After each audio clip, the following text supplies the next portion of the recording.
Hey guys, what's going on? Baphomet here, and welcome back to Pathfinder Wrath of the Righteous. Since we last left off, if I do recall correctly, we had managed to deal with an ambush. We dealt with some more romance shenanigans. You know how it is. We dealt with some edicts. Nothing too crazy happened, I don't believe. Just a few things here and there. But yeah.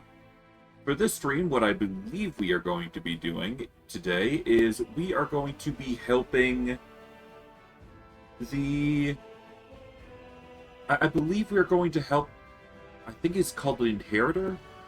Or we're basically going to be saving that Archangel, basically. That is assuming we can get to the interludable prison today, but if not, worst case, we have other options available to us. But I digress. Without further ado, let's just get into things and see what happens. Oh, right, and how could I forget? We also gestalted, which gives us a normal level and a bonus level, which I actually haven't had the chance to edit. So I guess we're just going to be rocking a mismanaged level there, but it's no big deal. We'll be fine. Alright. So, as you can probably guess, we have the issue of the interludable prison. The only issue is obviously the demon army blocking the way, but that is no issue for us, because I think we can actually go past the demon army in this case.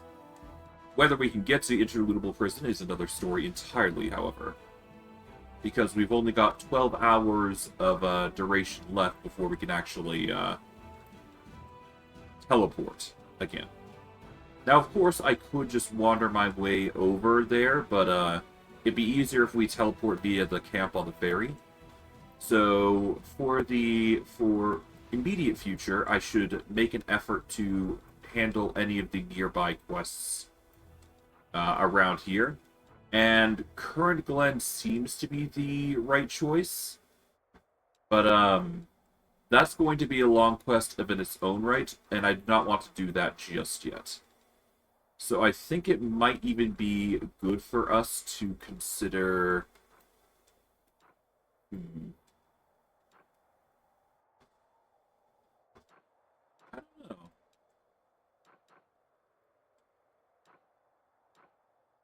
There's a lot of options, but I think the Goblin Camp would be a wise choice, but... I mean, either case, we're going to have to go to Dresden anyways, so we'll go talk with Greybor. We'll get a small rest in, I guess. But before I do, let's see if I need to do any management. I don't think I do, but never hurts to check. But yeah, it seems like we're doing quite well for ourselves.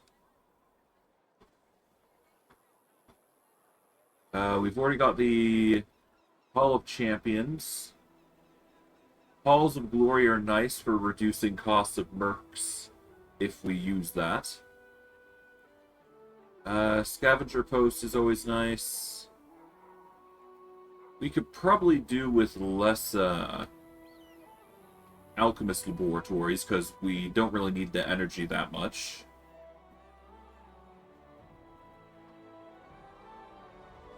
We could also probably sell the Scouts headquarters and Saboteurs headquarters. Because this only affects the fort's area control, and we're not going to see many enemies like that. I must admit.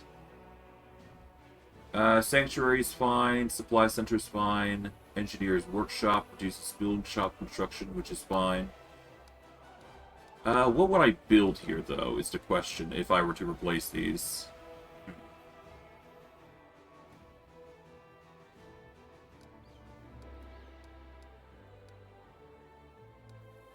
A shelter wouldn't cut it. Watchtower would be necessary.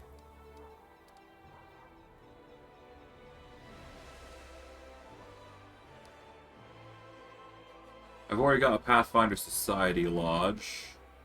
Already got a Military Academy.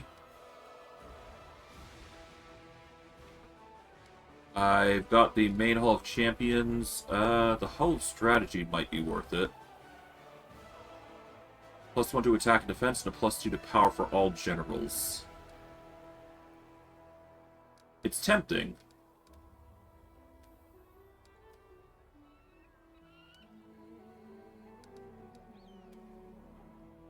More apothecaries is also an option, but I think we go with the Hall of Strategy.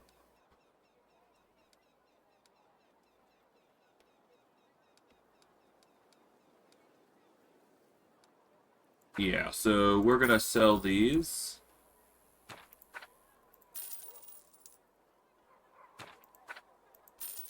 It is a bit of an expense, but that's fine.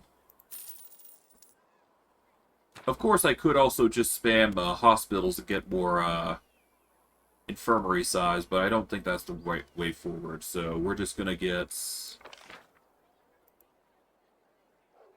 8 more of that. That's gonna get us the 450 we need for the Hall of Strategy.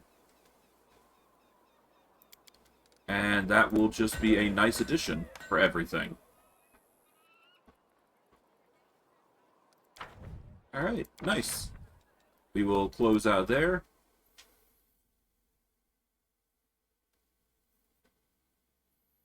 It's a bit of micromanagement, but it's necessary. There's a demon army approaching. I didn't realize that was a thing. Let's see.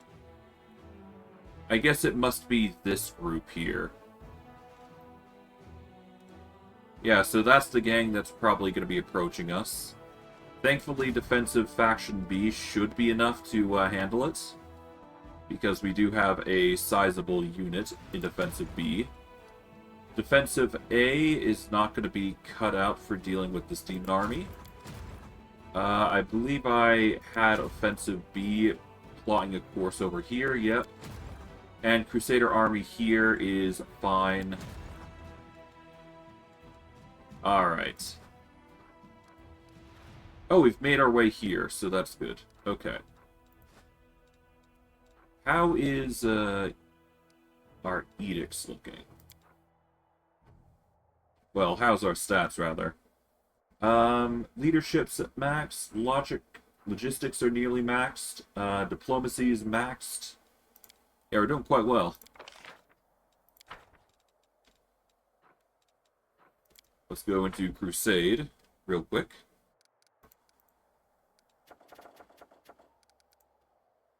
We need to strengthen diplomatic connections. That's going to be in 2 days.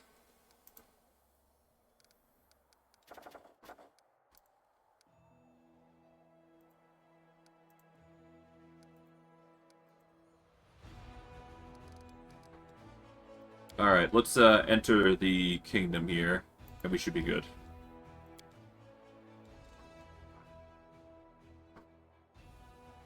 We'll start with the half-measure tavern, because that's where we're going to have a talk with Greybor. Why not, right? We got the time. Next time, I'm probably going to transform into a dragon first, before I go out. This seems like a logical thing to do, really. There we go. I will... Do I have Rage on perpetually? I do believe I do. Yeah, Focus Rage. I do not have Guarded Stance up, though. That is a mistake on my part, but a small mistake I can fix. And Greybor should be over here. Hello, bud. Is that the commander who entered the lair of assassins unafraid, wreaking havoc and personally murdering everyone in sight? Why, yes, I think it is him. Well, beer is on me today, just like I promised. Greybor greets you loudly, puffing on his pipe as usual.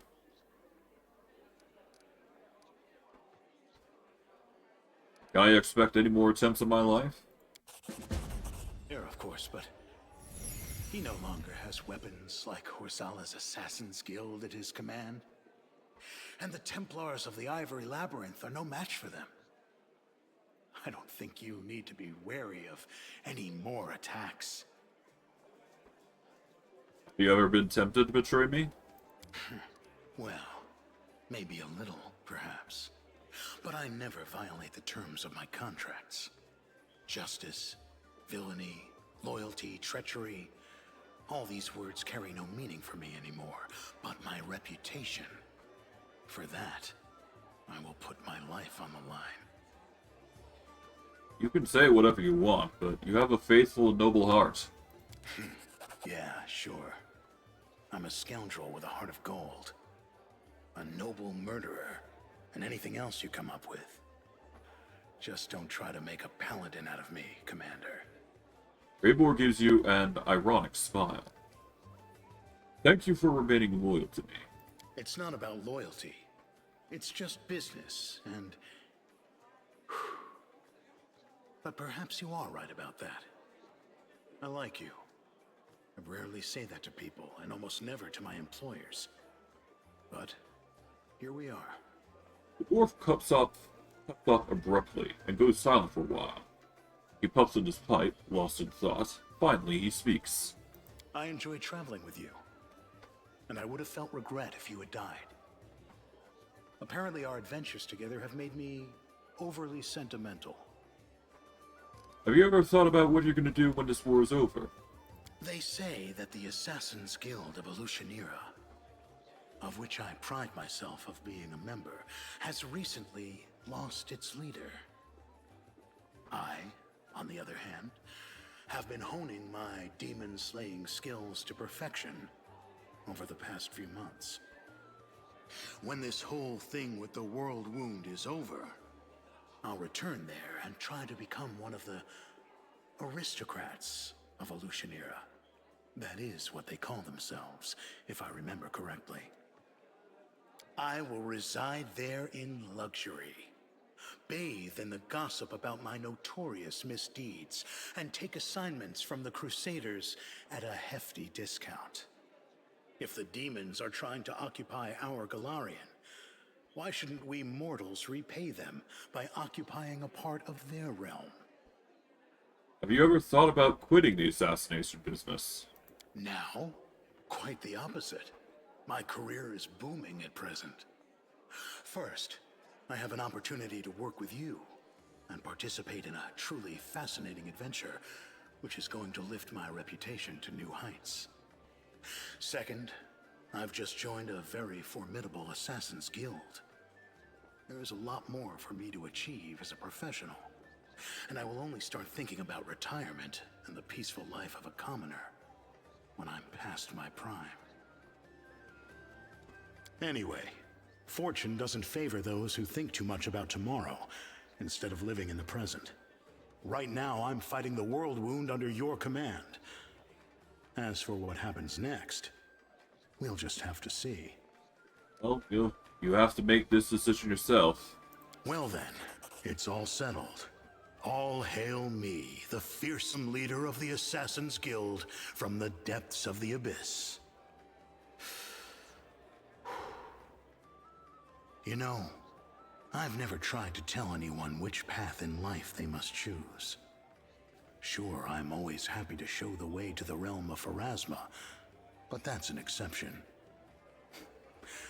Thank you for not giving me any orders, or pushing me to make a certain choice.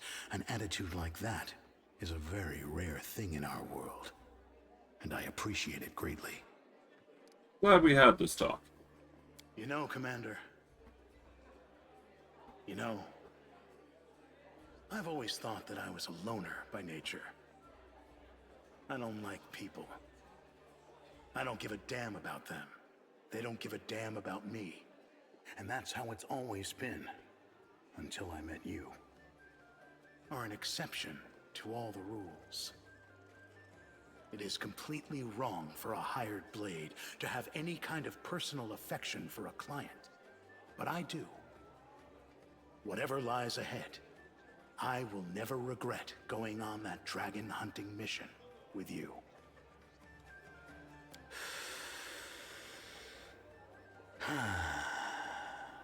Surprised to hear such words from an assassin, Commander. Greyboar's face is bright red? I'm sorry, what? He smooths down his beard, takes a long draw of his pipe, and gives a deep breath. For a deep sigh as he exhales a thick cloud of smoke. Finally, he regains his composure and continues in a more normal tone. I have nothing else to say.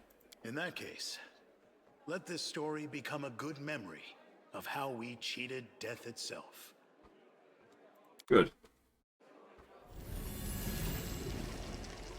And that is the good old friendship ending with Greyboar.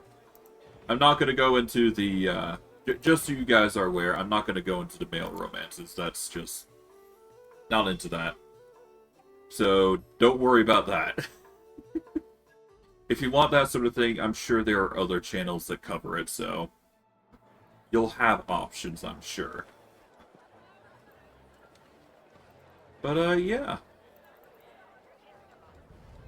Let's, quickly go through the transformations here. I just want to get the breath types set up. There we go. I just want to get all these breath weapons into position. Mainly so, it's all set up and ready to go. But I digress. This is still ridiculous for a, mutagen, though. And I can only imagine it's going to get way more powerful as time goes on, so... Yeah, the mutagen stuff is going to get ridiculous in due time.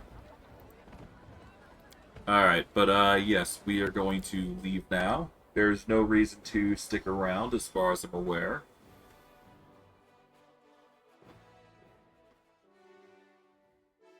And as long as we move, like, 2 hours away somewhere, we should be fine to just go anywhere. How is our movements? We can't really do anything more, as far as I'm aware.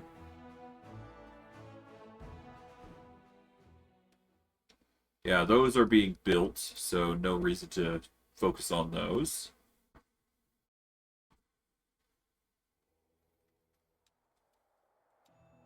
Alright. Alright, now we go into party teleportation. We want to go to the camp on the ferry. That's assuming, yep, the interludable prison is still there. So, camp on the ferry. We go up, across,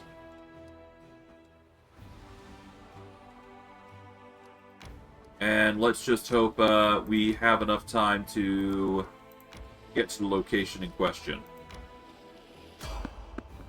There is a random encounter on the road, which is perfectly fine. We should be able to handle anything that comes our way. So yeah, let's keep going.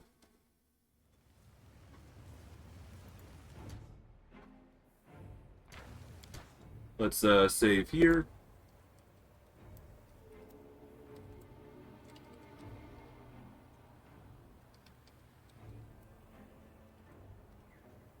Interludable prison. There we go.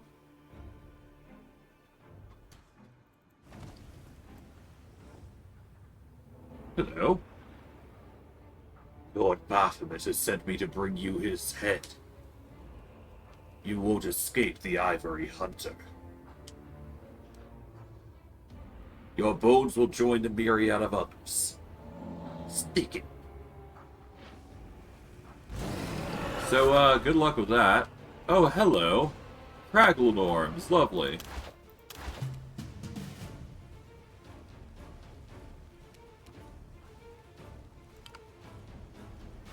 Oh, forbidden spellcasting. Oh, lovely. That might be due to the fact that I've got Rage on.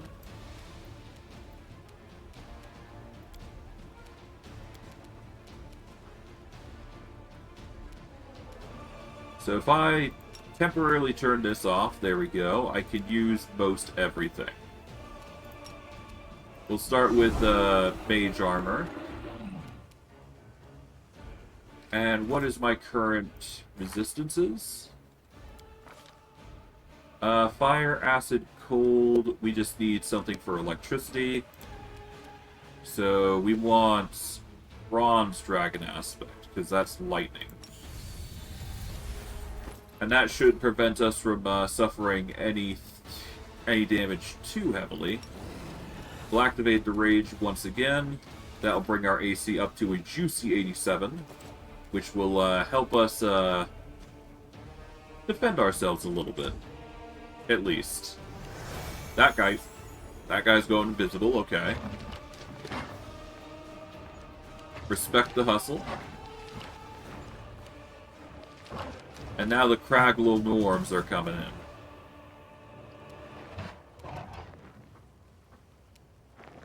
Okay, these guys have a 61 AC.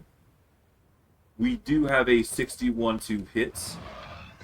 If we turn off combat expertise, that should be enough to hit their AC. Intimidating them, though, might be an issue with our current level, or our current intimidate, I should say. So we'll just have to make do with a full attack here. There we go.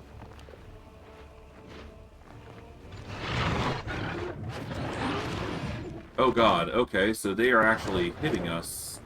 Well, no, they've got a 5% chance to hit, so it's not that bad. I could do the breath weapon, though. I think I'm going to do the breath weapon here. There we go, that's going to hit everybody. We'll back up a little bit. Force them to try and chase after us.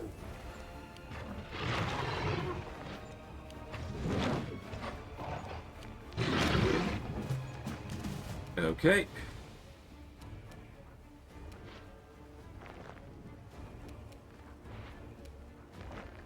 That's 5 foot here. Okay, there goes one. Okay, so the Craggle Norms are unable to get at us. Luckily. Alright. What is their to hit, anyways? Their to hit is a 42, so we are going to be fine. Ignor Magor is not going to have any better luck with us. Thus, I guess I can just deal with him first. And because of our attacks, well, we'll be fine. Yeah, he gets stunned anyway, so that's good.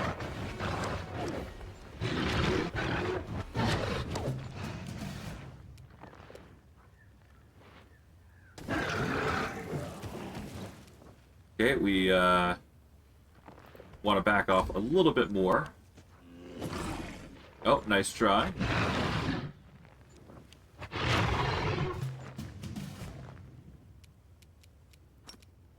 Well, I mean, no time like the present. Let's just do a breath weapon. Here we go. Just force ourselves further into the corner, because we do want to put ourselves in this position.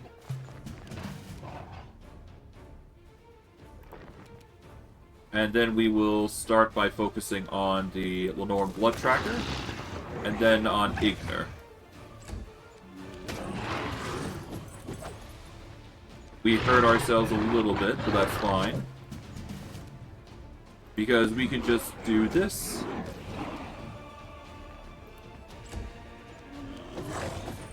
He's gonna try his damnedest to try and hit us. Thankfully, we got an 800 HP pool, so we're gonna be fine no matter what. Focus on Ignor, and then we deal with the Craggle Norm, who's gonna be an easy target at this point.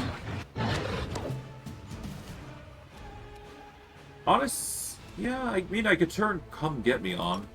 There's no reason for us to not. Alright, now he's going to attack us. We're going to get an attack opportunity every single time he attempts it.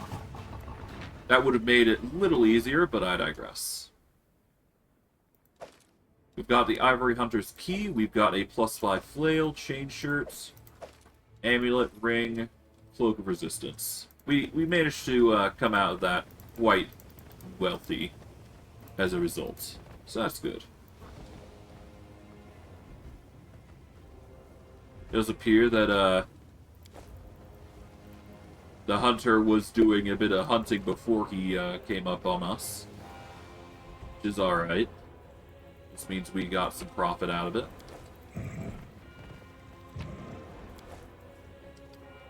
And the fast healing just covers us quite well, so...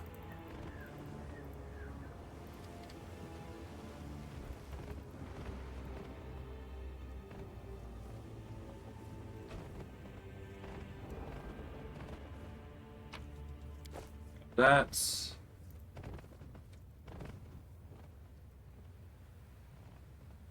And...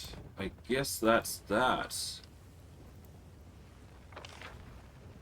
I don't see anything else beyond that, so yeah. Now that we've gotten the key, that should be the requirement that we need in order to... Well, that should be the requirement that we need to go into the prison. Okay, now I've got two choices. I can either go down, or I can go across. I think across is what I need to do in order to get to the prison. So hopefully I have enough time to actually get there. But before we do, let's go into here, because edicts are going through like crazy. Arizona has urgent report. We will worry about that in a bit. During the exploration of the catacombs under an ancient temple, soldiers have come upon a heavily wounded dragon. Someone has been putting these poor creatures through agonizing torture for years, driving it mad. The officers are uncertain what to do with the creature. We can end a dragon's suffering, get 9,000 lead ship, kill the dragon, and give its organs to the alchemists, which gives 100 energy. We can send healers to the dragon and get some finance for our trouble. Or we can heal another member of Dragonkind, both his mind and body, which unlocks Healing the Kindred Degree. We get the Gold Dragon as a recruit, and we also get 3,000 leadership points. We do not have Wenadug among our companions, so that is not a worry, but we're going to go with Healing the Kindred. The commander will heal his brother and restore its strength so he can soar in disguise once more. Much like I did with the Skeletal Dragon. So that is the hope there. Alright. We'll exit out of there. We're going to go into military tactics now. I wager a... Yep, that demon army is still going strong. Can we recruit more people? We can, technically, I suppose. We can recruit more Hell Knights and Students of Stone, I suppose. In order to increase the odds of defense. Yeah, let's get those, Yeah, let's get these guys rushing over to the defensive lot here.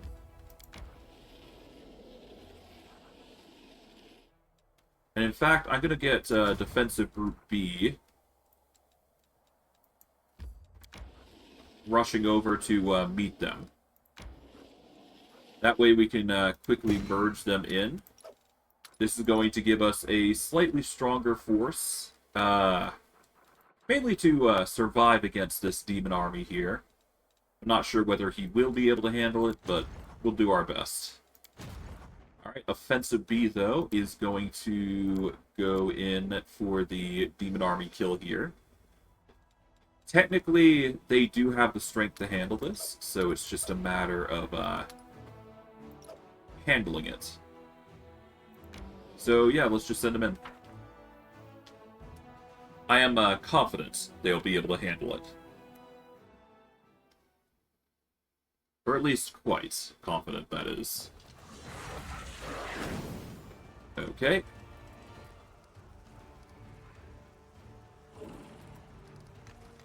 So I have a few choices. I can either go for the fireball method, which will secure a lot of kills in a short period of time. I could also attack them by going with the all-out attack combo. Or I could go Pet Drakes, and I think I'm going to try Pet Drakes for my first attempt. And with the Rage, I should be able to guarantee a kill on the Glabrezu. They are by far the weakest, but they will have the ability to teleport, so getting rid of them early is probably the best for us. I'll have my Knights hold position. And I'll have the Dragons move up here and act distraction. There we go.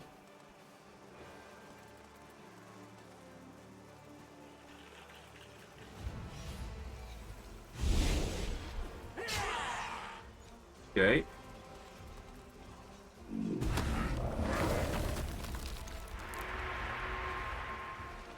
And now that they are all clumped together, there is no reason for me to not do this. So I'll just nuke them with a fireball to get rid of most of them. There we go. And the Vivisector Swarm is less of a concern, but we're still probably going to want to focus on these guys.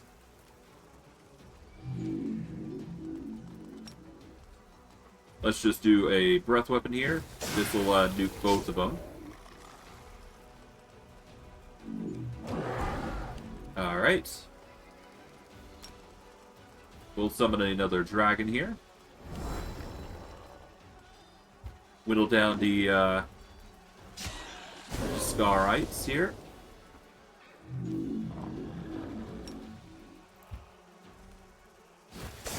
Throw down another missile. Throw down another missile.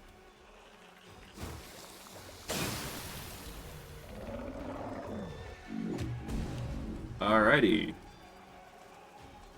Now, if we just take out them, the summons will go, and it's our victory. Easy peasy. We get back the one assassin we lost, because our Drakes are taking the majority of our losses here, and we should be good. One of the prisoners informs the soldiers that the captain's captured fortress was called the Castle of Desires. A cunning Glabrezu tempter turned all the mortals that lived here into slaves in exchange for granting their deepest wishes. Of course, all his promises turned out to be lies and illusion. Thankfully, because of that, now the fortress is secure, and we can move them forward. But I am actually going to move the offensive army back, because I want them actually to engage this demon army here, which is a bunch of Vivisectors and Vivisector Swarms. But before I do that, I'm going to go into the Castle of Desires here, and I'm going to bolt them up.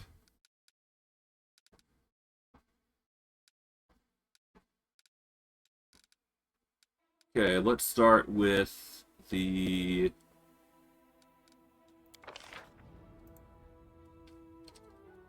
Let's start by getting ourselves supplied. We want an inn. We want a supply center.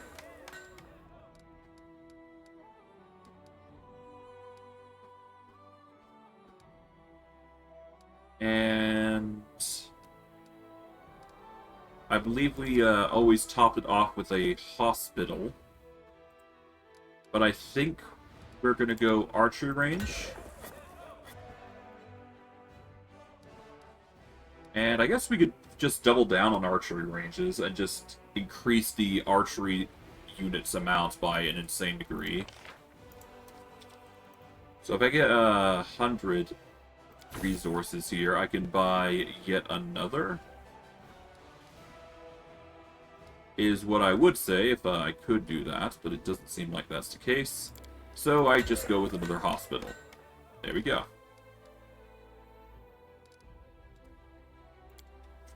I suppose I could also fill them with Garrison Hall champions, but I think just having those rowers is just too powerful of a build. Okay, defensive. We're going to have defensive A move into position here. Offensive B, I'm going to save here. And then we're going to have them engage Demon Army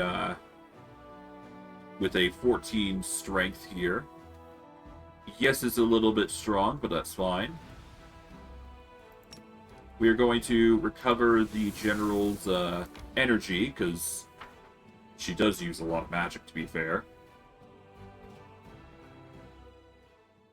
And we'll go from there. Okay, we're dealing with quite the danger of foes.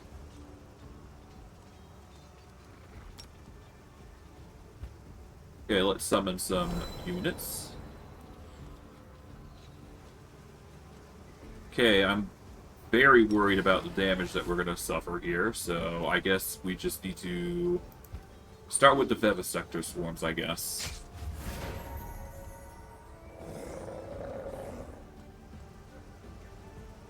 The Locust Swarms are also dangerous, but we'll make do.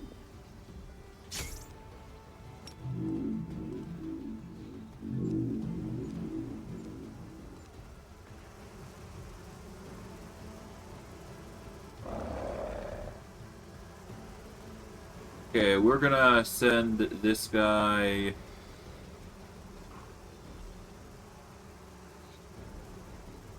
over here. It's not ideal, but it's gonna have to do. Oh god.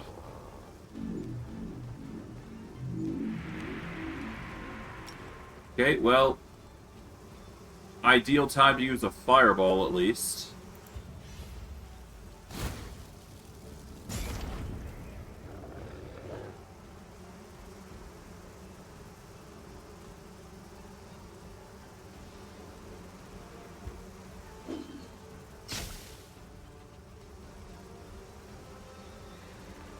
I should probably send my knight in here to be a distraction.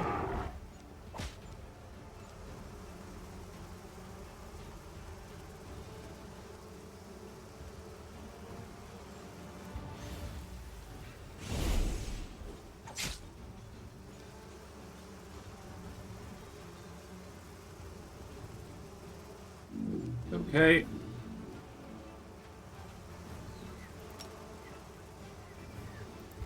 Throwing a Drake here.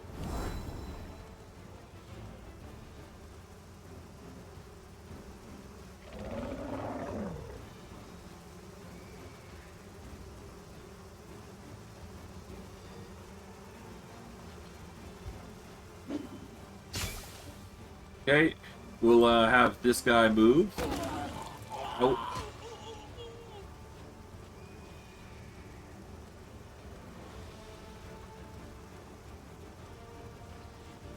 Okay, we're gonna want to move him here. Oh god, yeah, no, those Vivisector Swarms really do a number.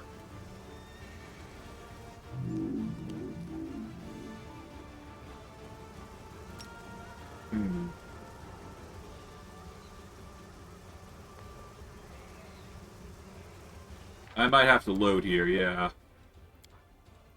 So yeah, no, those Vivisector Swarms are something that we need to deal with immediately. The others are honestly not that bad. We could actually just send one guy on a distraction mission and we should be fine. But yeah, no, these Vivisector Swarms have gotta go. So we'll start by focusing this one down. And just pray that our,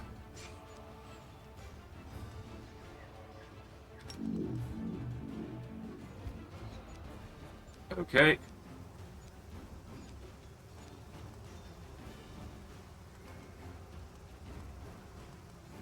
We need to distract this Vivisector Swarm, so we're going to send our assassin over here.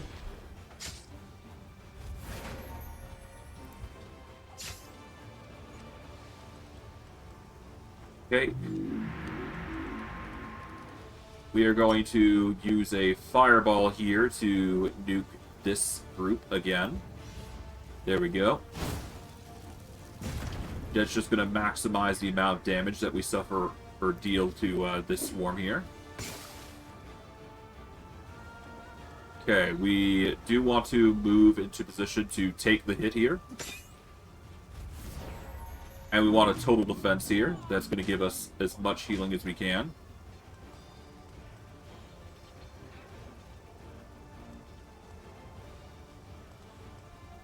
Alright.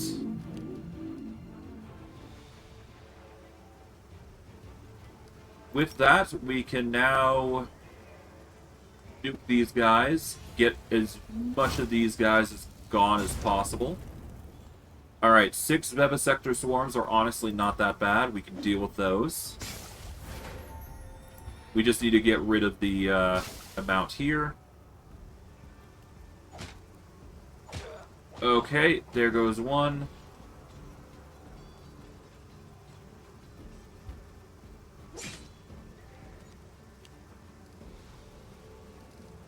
Alright, Fireball moment. Just guarantee the kill here, basically. And that's GG, okay.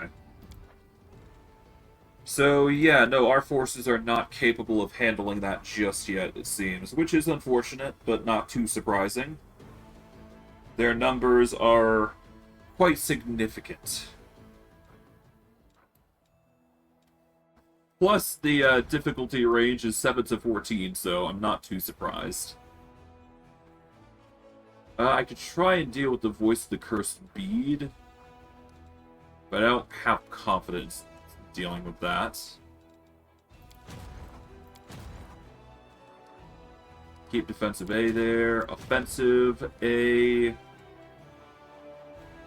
Offensive A can't handle anything until her units are significantly more restored. We will be getting a gold dragon soon, so that is a plus side for Offensive A. She is going to get even stronger. I wish we still had that other dragon, but we can't really help that, so no matter.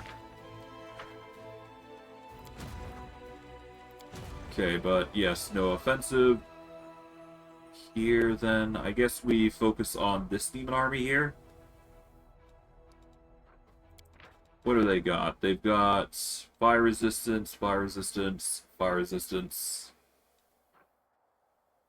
Yeah, so we can't take these guys, I think. Or we can try, anyways. Let's see how we fare. We shall see. We shall see.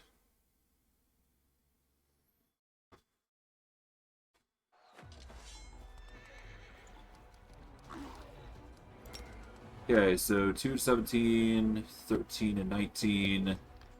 We'll nuke these two, because that's the easier option here. Okay. Guarantee the kill on the Glabrezu. And we'll take out the Marilith next.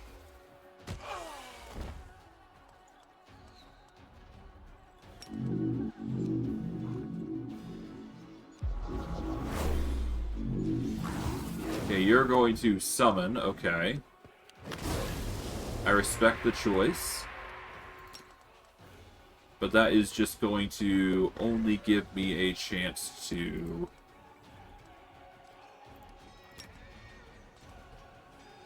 weaken you.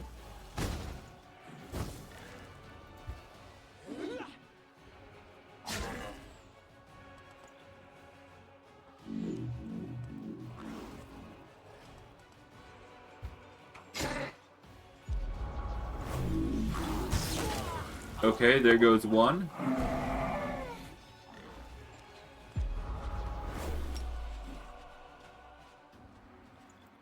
Alright, fine. Let's summon some more units here.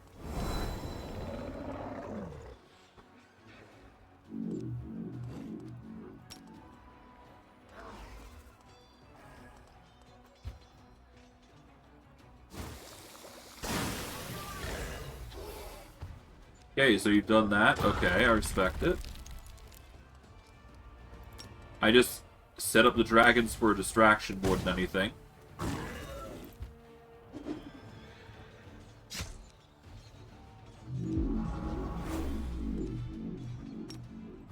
There we go. And the Drake will just be a good, yeah. The Drake will be a great distraction. So I'm just gonna summon him as much as I can here. And will down the guy as much as possible.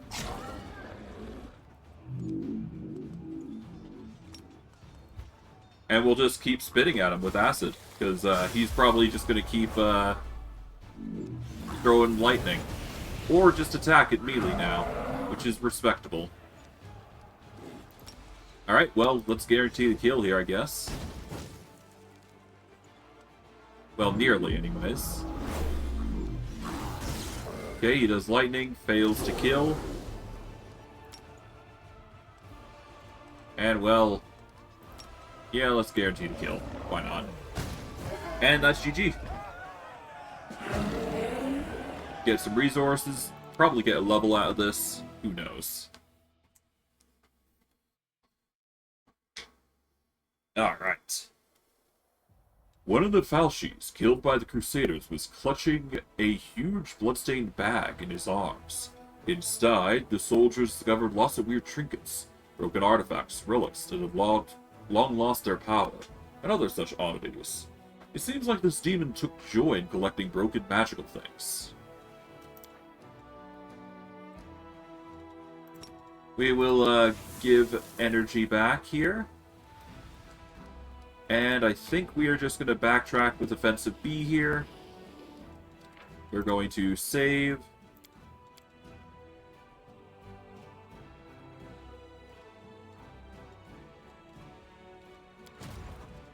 And we're going to go over here. And I believe, yes, we got to go here.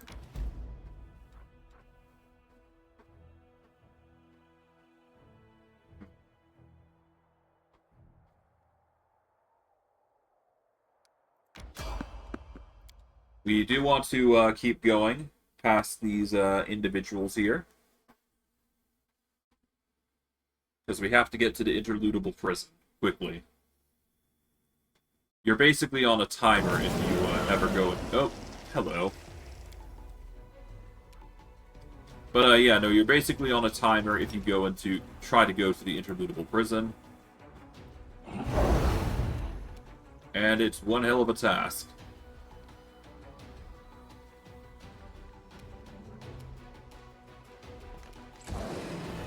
Okay, here they come. That is a lot of enemies.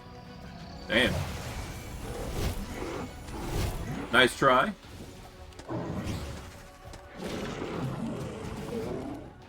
You've been knocked prone.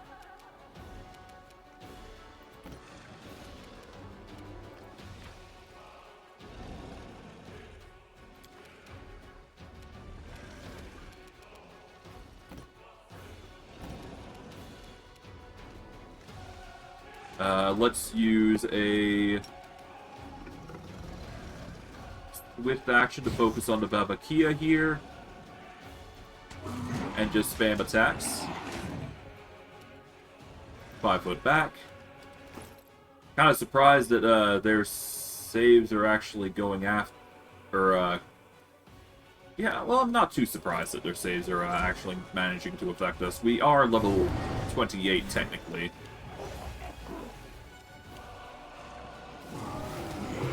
So we're a little bit more vulnerable than I'd like to admit. The 5 foot back. Throw down another breath weapon. Nuke nearly everybody here.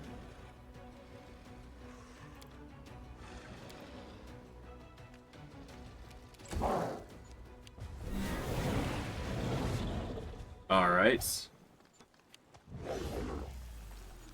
I'm immune to Phantasmal Killer, which is good.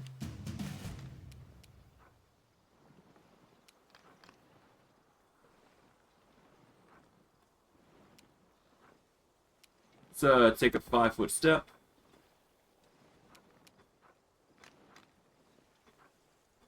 Can't really target the Mythic Baphomet, so I'm just gonna focus on this one. There we go. Hey.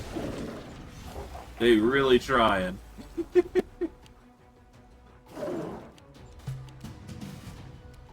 Oh, good. An opportune time to use breath weapon again. That's going to slaughter quite a few of their HP. Yeah, there goes one. There goes another. Now for you.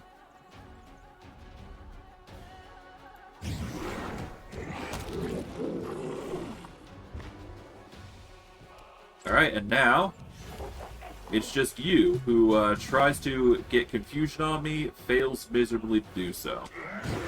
And then we just nuke you with sneak attacks.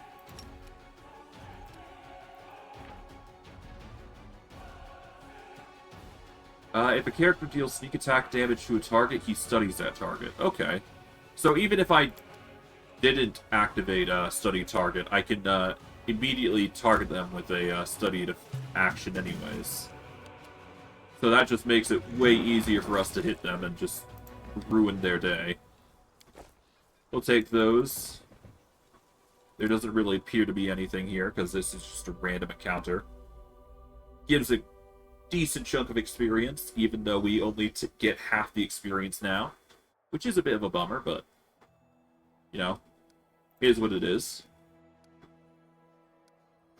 Now, let's pray we get there. We do manage to get to the interludable prison. So we are going to save here. And let's go interluctable, interludable. Regardless, we're going to the prison. Let's do this. Time to go deal with Baphomet and his antics, as it were. And if we happen to run into Baphomet, well, that's another thing entirely.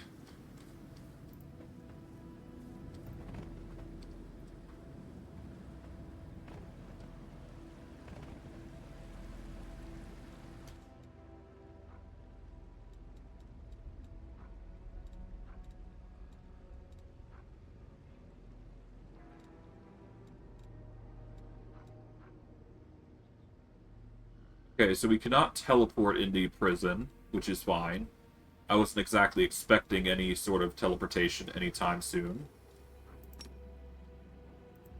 But, yeah. We're just going to quickly buff ourselves with a few things. Just things that we know is going to last long.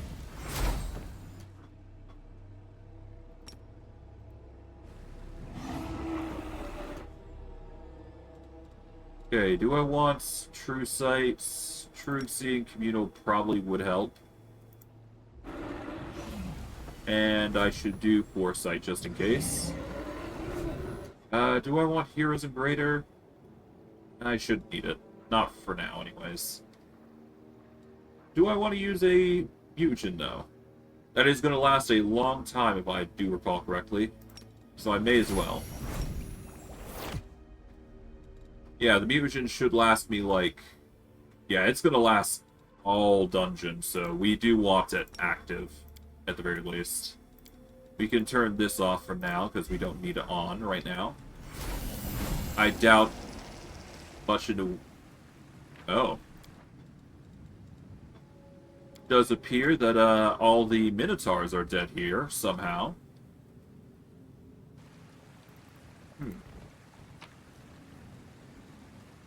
I wonder why. Lore Religion DCs of 34. I do believe I have the ability to check these. But let me check my skill checks, because I got nerfed significantly by... Yeah, I'm down to 26 instead this time. I can use Greater Heroism, though, to increase it by a little bit more. Will bring me up to a juicy 30, which will make it a lot more easy to handle. And the duration of our buffs, yep, 18 minutes, which is good enough. Blood gushes down in a never-ending stream. It's unlikely that it came from the prisoners themselves. Most probably, this blood was created by the nightmarish reality that is the Abyssal Realm.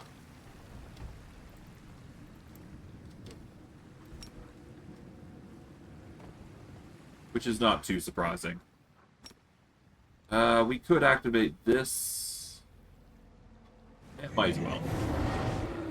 Bit of fun wouldn't hurt. Oh, hello. Your mistress, Apophonius, is dead and gone.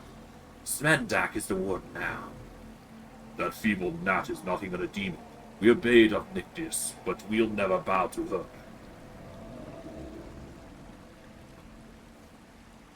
Then go join your snake. Oh. It appears there is, some, hatred going on.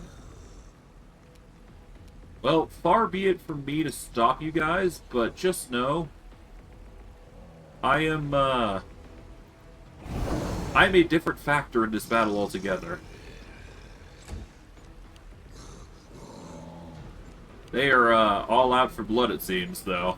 Damn.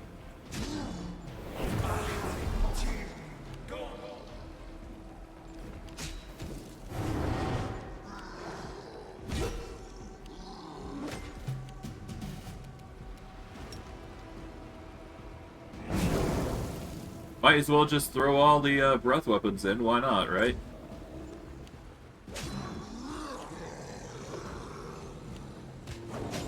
Oh.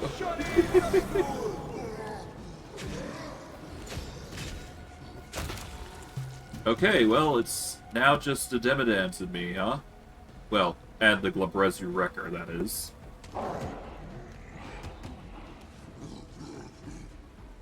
Okay, what's our AC looking like? 99, Jesus. That is a ridiculous amount of AC, but not too surprising, all things considering.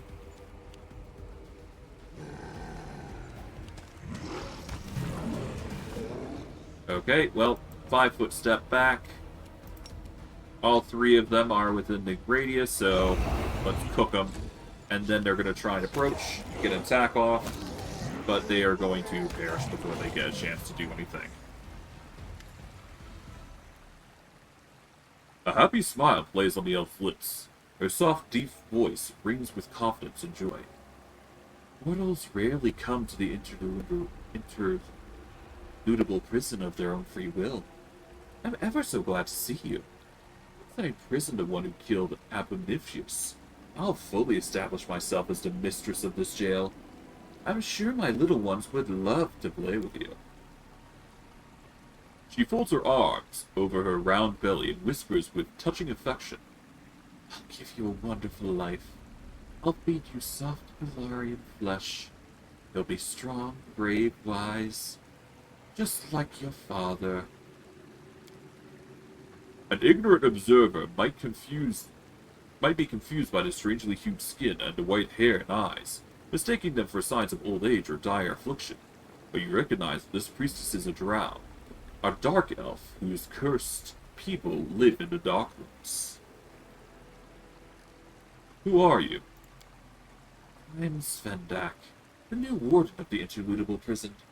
After you were so kind to dispatch Apophonius and free up the position of warden, I seized control of jail, with the gracious approval of our lord. At the mention of Baphomet, her eyes light up with zeal. He granted me the greatest gift, the right to bring new, beautiful life into this world. Apophonius? Who are you talking about? A bright giggle erupts from her mouth. That foolish Marilith Apophonius, who heard that Dresden was left defenseless, and sought to conquer it. She thought if she procured a trophy as glorious as the Wardstone, she would rise in the eyes of our Lord, surpass the upstart Vorlesh and become his arch-priestess. But the ugly snake had the misfortune of running into you, yes? You're a drow. What are you doing here? Her high-pitched voice sounds almost hysterical. I serve the Master. He has shown me the true understanding of pain, and even my people's knowledge pales in comparison. And he gave me my lovely babies. With maternal tenderness, she brings her fingertips to her lips, kisses them, then touches her abdomen. What is this place? It's called the Interludable Prison. It's my Lord Baphomet's domain. In this grand labyrinth of cells and torture chambers, his prisoners meet their end and become food for the Lord of Beasts. And we, the faithful, discover powers and guile. What was that battle about? Some of the guards hate me even more than they hated Aboniftius. Others fear her so much they simply can't believe that sly serpent is dead. I've ordered all of those fools to be cut down or tossed to the same cages as the prisoners they were torturing yesterday. It's so funny watching them getting ripped to shreds. Well, don't get in my way, or I'll kill you like I killed your predecessor. Svendak waves you away nonchalantly. Don't waste your breath on empty threats. You'll never find your way in this maze. I'll just wait until you're lost and weak, then I'll capture you and throw you in a dark cell. I'd deal with you myself, but I can't put myself or the life of that grows inside me at risk. Give me the hand of the inheritor, or I'll take it by force. Svendak's voice fills with venomous mockery. I'll do no such thing.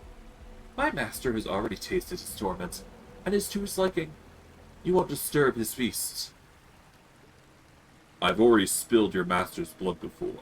Your threats don't scare me. Svendak's nostrils flare with anger. You had the audacity to wound our lord. You'll pay for this blasphemy. You and your Nocticula. So be it. Someone's a bit angsty. But yeah, I'll deal with it. Like I usually do. But yeah, these guys, don't really, scare me much. If it wasn't already obvious. We're, a monster of our own making, to say the least. 800 HP is ridiculous, though. Oof. Yeah, we're rocking a nice, juicy 46 dexterity, which is about what I expected at this level. Well, with the, classing and whatnot we got going on. It's a ridiculous amount, to say the least.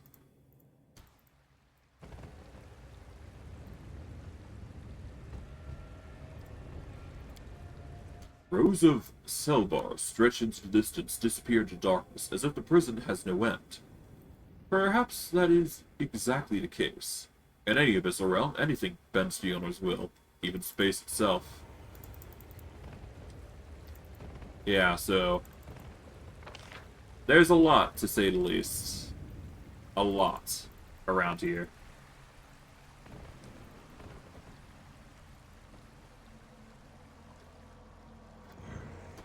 Okay, we've got an Arcana check here. I think we have the ability to just pass this automatically.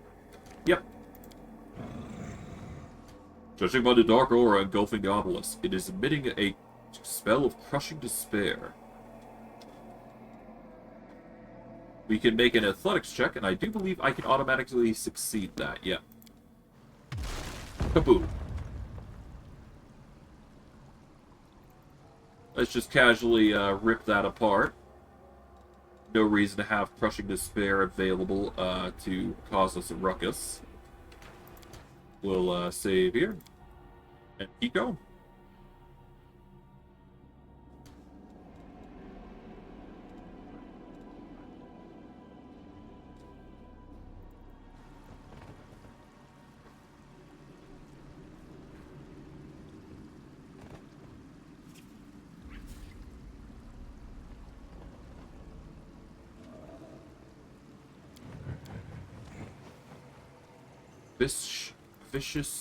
Viscous dark blood. We're actually gonna go this way.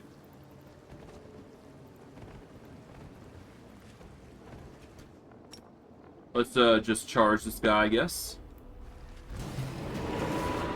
Hoorah. That 51 initiative is ridiculous, though, damn. Alright, well, I stunned him, so let's just wail on him, I guess.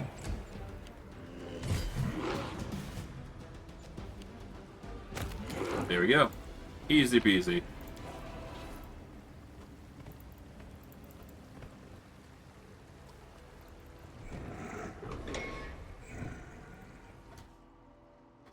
So, yeah, because of, what's going on around here,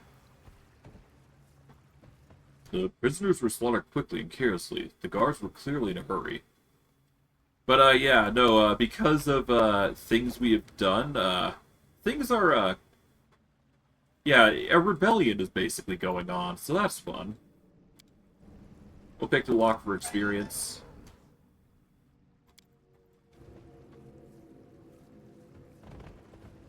But it does appear that something's going on here, so I will quickly save, and let's go see what's going on here. I am quite curious. Heard the master got a nasty wound. I bet it's all Nauticula's doing. There's no reason why we're at war with her now.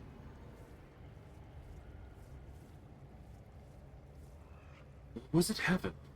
Maybe it was that angel prisoner who struck our lord? Well, you probably will never know. Okay, so we got some insane dretches here. Okay, lovely. Well, it's a good thing I don't have to worry about them. I'll just nuke the lots. And we'll just back up a little bit, giving ourselves some space. Oh, hello.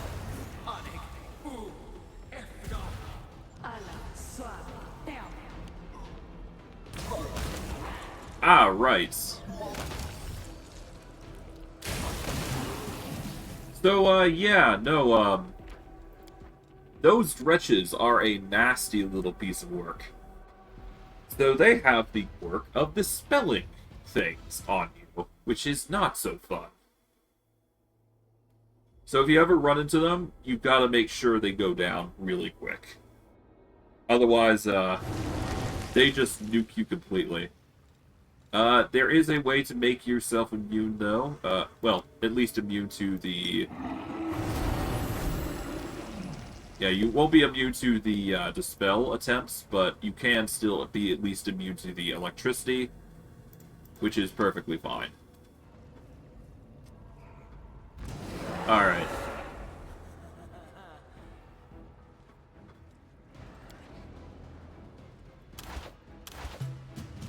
But, yeah, no, these insane dretch are, really nasty. They've got a speed of 70. We have a speed of 40 currently. So, obviously, you hope to outrun them. You should do so immediately. But honestly, I don't think we're going to be able to escape fast enough to warrant a chance of, you know, preventing them from blowing up. So we're probably going to be facing an explosion real quick. Yep. Yep, they dispel a whole bunch of stuff, though, if they succeed. So yeah, don't be too surprised if you're not going to have buffs coming into this area. Unfortunately, this is just the reality of it.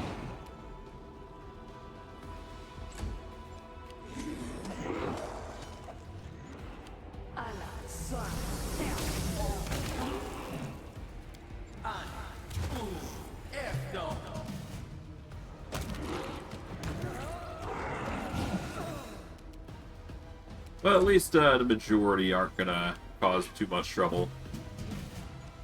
Succubus is really trying her best here. Start with her. Here we go.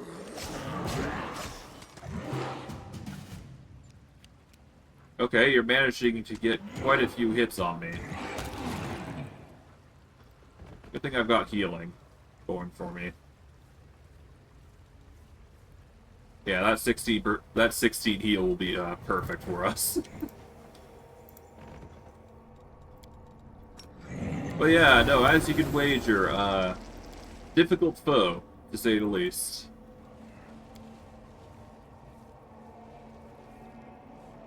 I'm gonna save here.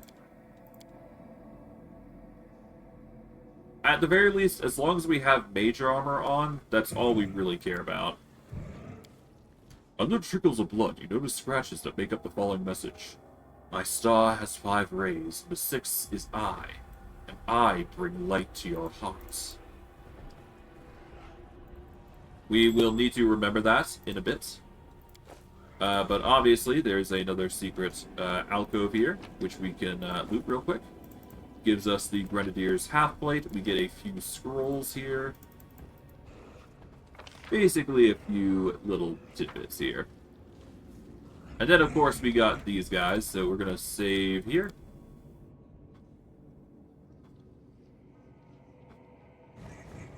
I guess, as much as I want it to be, I guess we do want to keep mage armor off. We'll just rock a... We'll just have to accept it and move on. Let's pick the lock, and this is probably going to lead to combat. Yep. As expected.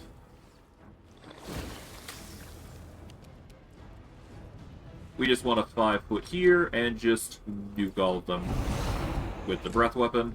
They're going to come at us. We just wail on them. And, well... they're in for a world of hurt, regardless. There we go.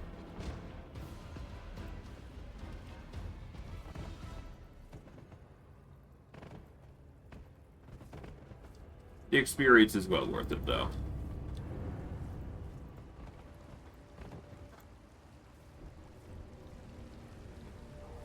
Now, we march on across here.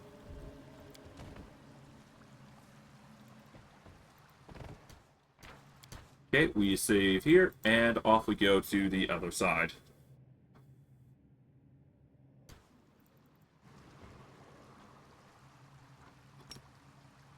I guess we charge this elite. We've got a whole bunch of Demodans here.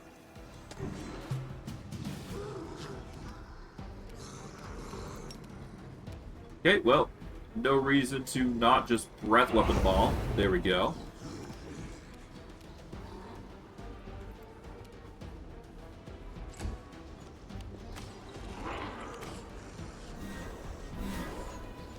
Alright, well.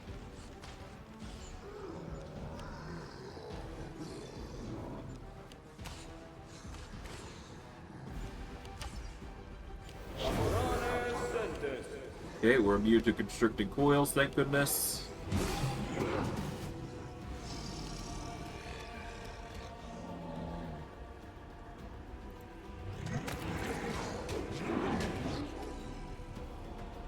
I guess we start moving over to the archers here.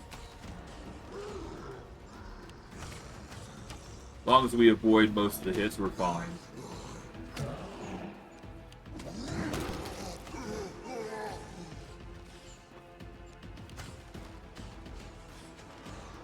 Not a fan of those constant hits, but whatever.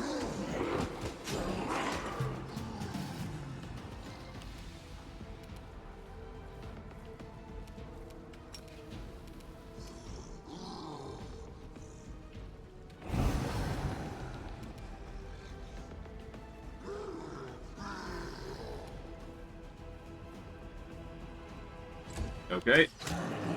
Ow. Not a fan of the crit. Well, at least I can take out most of them, so that's good. Ow. Not a fan of the fire. Are they immune to fire? I don't think they are. They are resistant to fire. They've got immunity to poison. So, yeah, what I can do here is just do a breath weapon like this.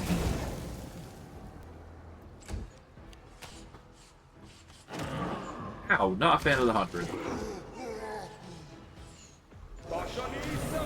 Ow.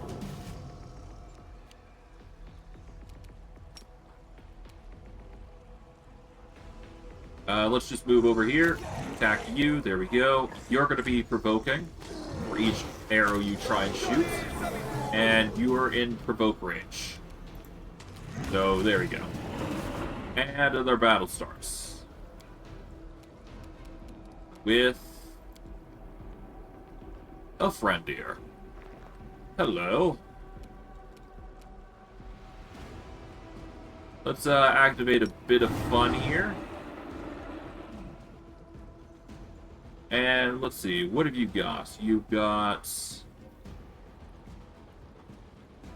a 55 to hits. We've got an AC of 81.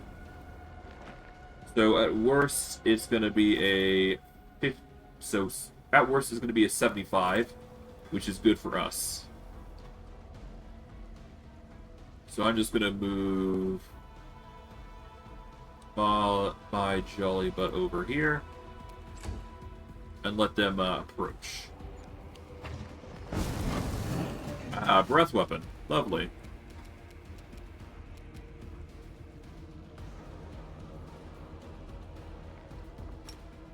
I mean, let's just charge. There's no reason to not. Can I actually intimidate you? You've got a 35. I don't think I can intimidate you as a thing, so that's fine. We're just gonna go in. You succeed the will save, because you have a high will, but that's fine.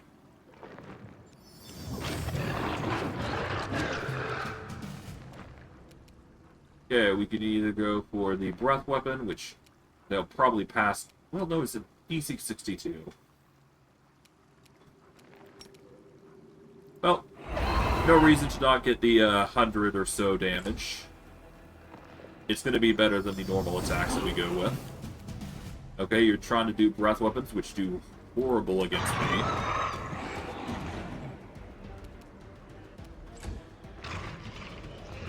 What are you gonna do? Okay, you're going to do multiple attacks against me, which fail.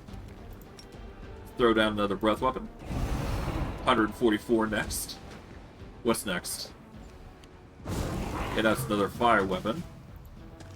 Okay, we throw down 6 more attacks again. You're doing your utmost to try and take me out, to no avail. And, well, down you go.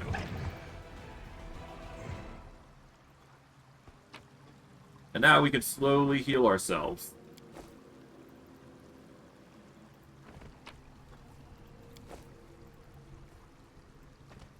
It's a bit of a rough battle, but, you know, nothing we can't handle. We are built different, after all. But there does appear to be something over here. I don't think I can fit through there. Let us be off. Yeah, no, there doesn't appear to be anything I can do there, so that's fine. We'll just probably morph into a Gold Dragon once again and go from there.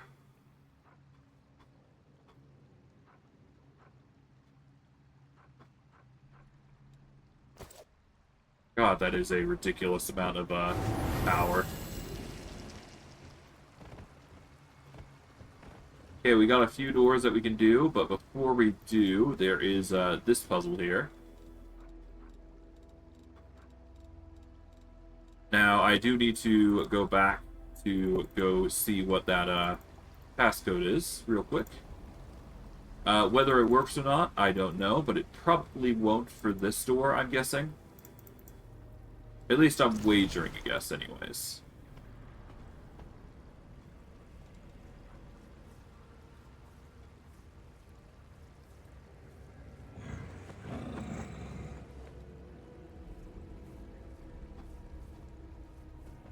Anyways, 5 rays, 6, so 5, 6, and my star, so has 5 rays.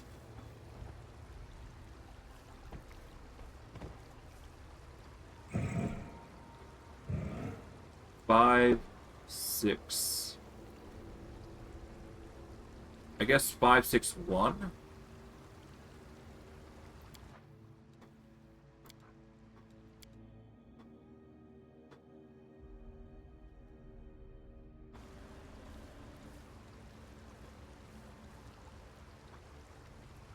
Or it could be 4, 5, 6.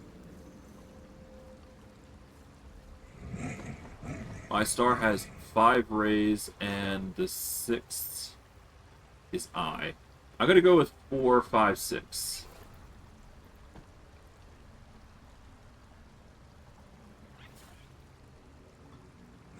Four, 5, 6, 1, 3. Okay.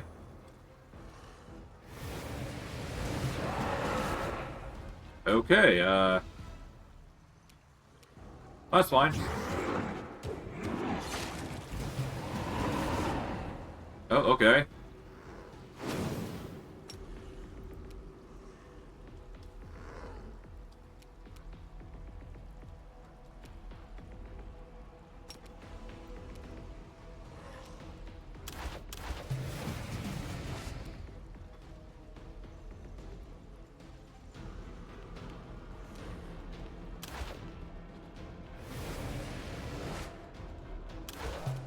Okay, let's let it be combat. Here we go.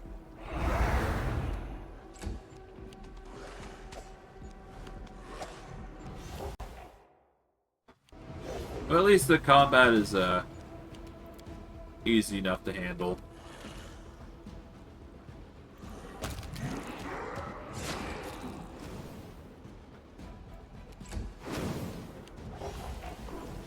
Well, whatever. I guess that isn't the proper solution, which is not too surprising.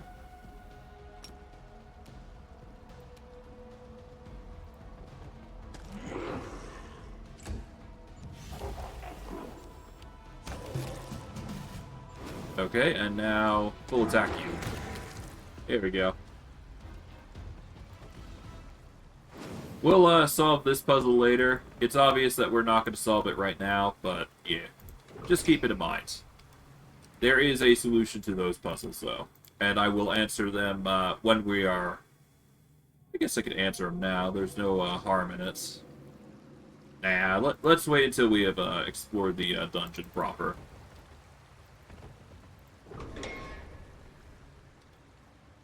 Oh, hello. Hey, Chief, thought you were in Svendak will skin you alive? You're the one of the old warden's favorite, after all.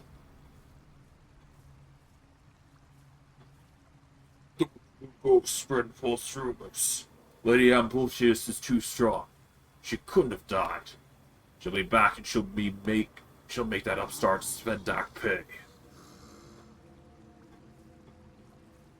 You're an idiot, Chief. You could have sworn your loyalty to the elf right away. Beat it. Oh god. Okay, another battle here. Yep. Minotaur got angry.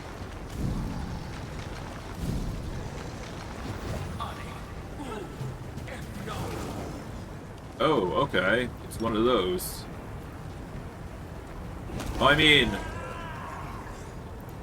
There we go. Now we're into the fray.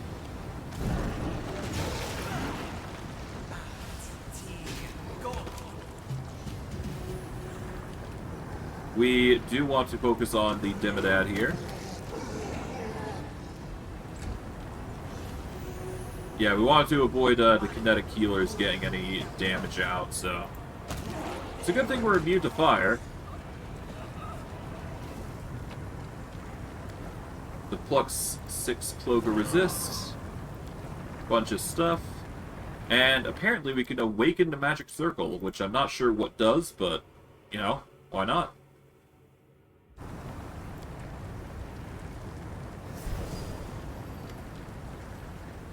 A menacing horned figure appears in the mirror's reflection. A sharp, hateful gaze pierces you, and you can almost feel your soul being turned inside out. I see you, Morton.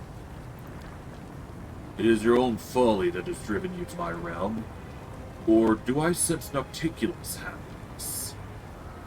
Ever since war broke out between us, she has gone to ground, preferring to send her pawns to fight in her stead. You must have outlived your usefulness to her if she has sent you to sacrifice yourself in such a pointless matter. You do realize that no matter what she has promised you, she will not be coming to protect you this time. He is no match for me here, my lord, so you are completely alone. Release the hand of the inheritor. Baphomet asks in feigned surprise. Release whom? Ah, the ancient.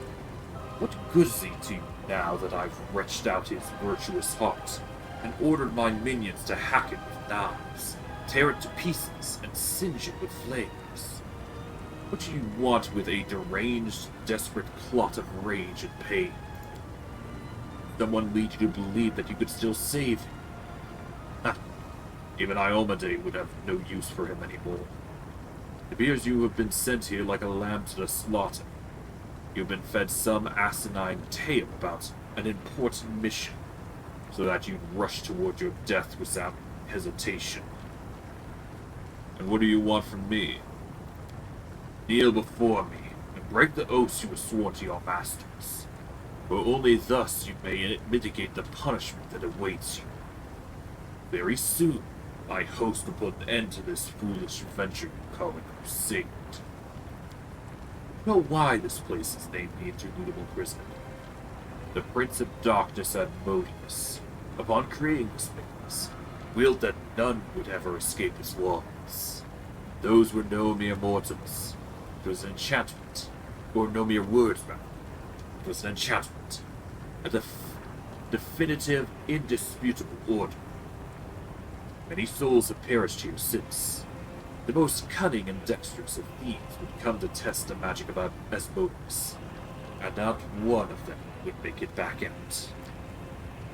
I was the only one who found a loophole in Asmodeus' decree. I could not simply find my way out of the maze. I took it back into the abyss with me, turning it into a realm of my own. What about you, Mortal? What is your escape plan? What key will you use to unmake the sorceries of the Interludable Prison? How will you find your way through the tangled corridors of my labyrinth? What hope can you possibly have at magic?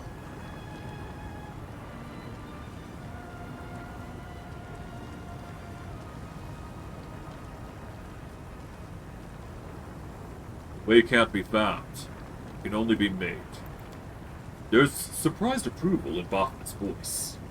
A clever answer would make a bright individual. When you're groveling at my feet, I might consider re-educating. A primal scream of pain hits your ears. The walls shudder. You hear something crumble with dull thudding noise in the distance. The floor under your feet shifts like the undulating back of a beast rudely awakened. I take it my minions have resumed their work on the Ancient. To observe his agony is an exquisite delight. It feels as if I'm experiencing that unbearable pain myself.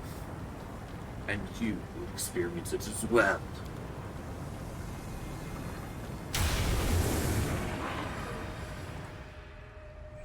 Okay, well... it does appear a Knowledge Arcana is required to activate the thing again. Do we have the skill check for that, though? I don't think we do. Well, I mean, we could activate it, but we'd need a Greater Heroism spell to do that, so I'm gonna have to activate this real quick.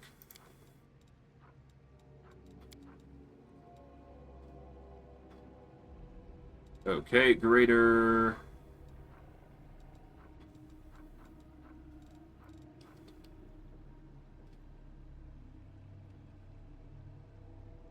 Okay, so we've got Heroism, we've got Greater Heroism.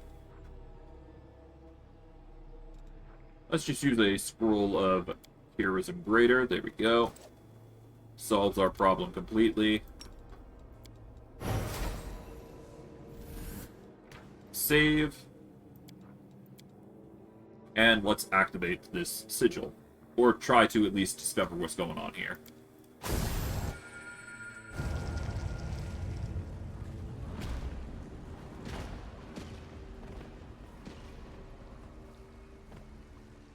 Oh, we activated the sigil once again.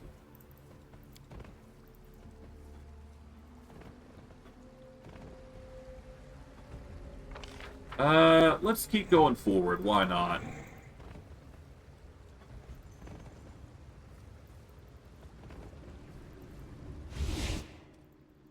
Ah, boulders.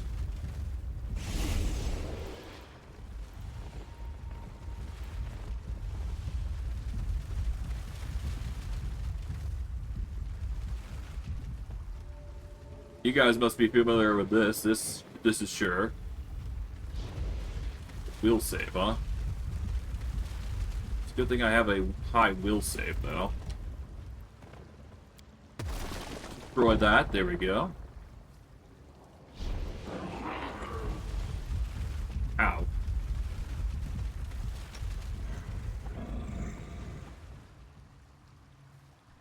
Wait for the boulder. See what's going on here.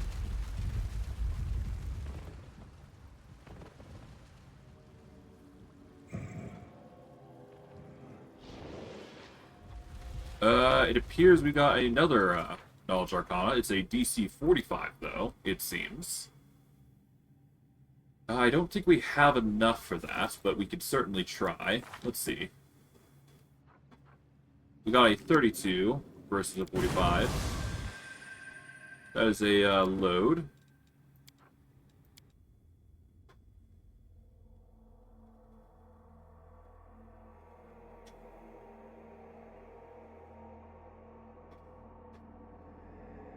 Yeah, so we're going to have to get something to increase our Knowledge Arcana. I do believe we have items like that, so it's just a matter of polymorphing and then equipping something.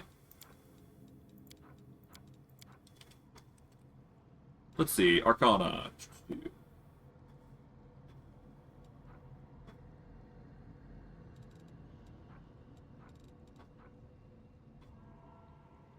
This gives us a plus 10, this gives us a plus 5.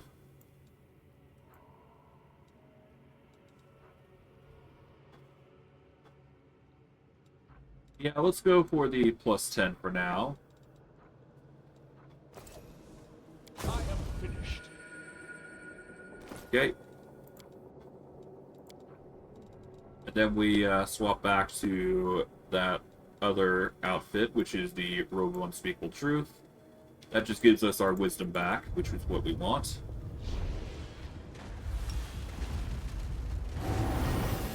But this just leads us down here. Which is a fun little thing here.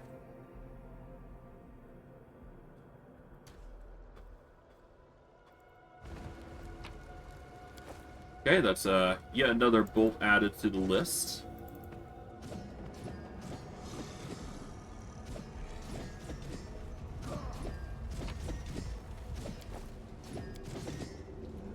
Baphomet's unholy symbol is covered in the blood of the innocent, who were sacrificed before us.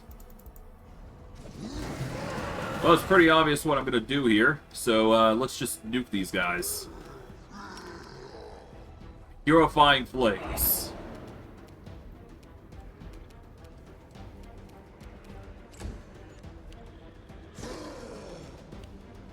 Let's ensure that, they won't be able to do more than this. Ow, damage. Let's see, we'll target you first. We've got 11 attacks, damn.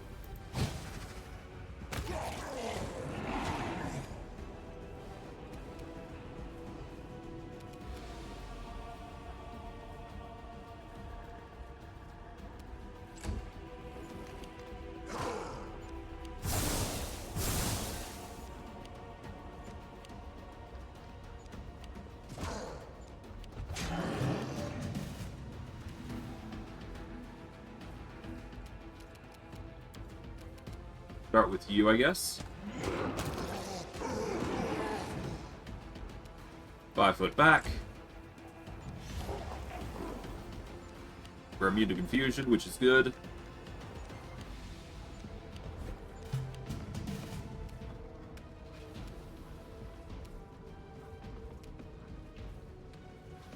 We go with you. 5-foot back yet again. Keep in mind, each individual is stunned, so that's fun. And I guess you're the only one left, so let's just 5-foot forward and start wailing on you. And worst case, if they start, wailing on us, we got stuns available for each and every single one. There we go. Take a 5-foot back, and then just nuke them with a breath. There we go. Nice juicy 164 damage.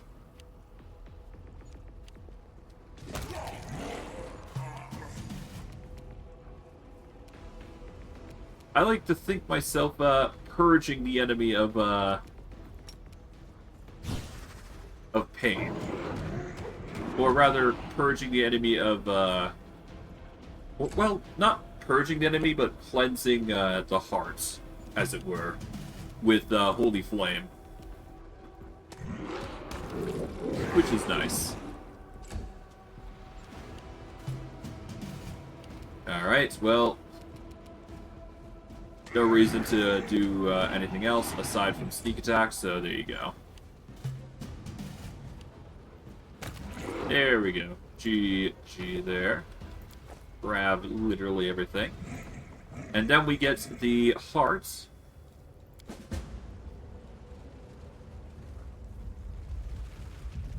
It is the heart of the still beating,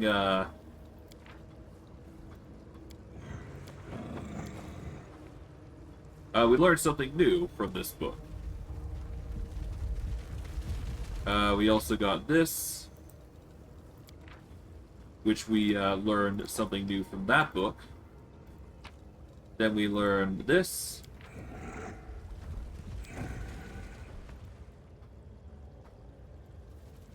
These small little things do matter, to a small extent, that is.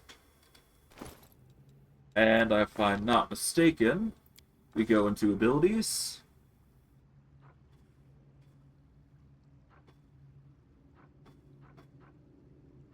What was it? It was, Grimoire of the Beast excerpts.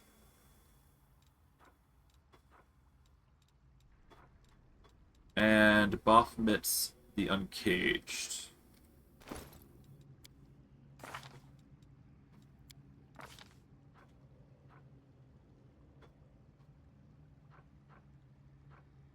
So Grimoire of the Beast excerpt gives a +1 competence bonus on saving throws against the confusion. We get an additional d6 of sneak attack die.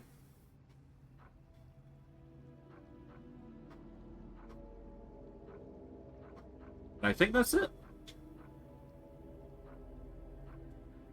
We got a lot of the book stuff early on, so it's always nice. Still got a one more tome to go over, though, eventually, but that'll be a concern for another time. This boulder is basically something we follow for now.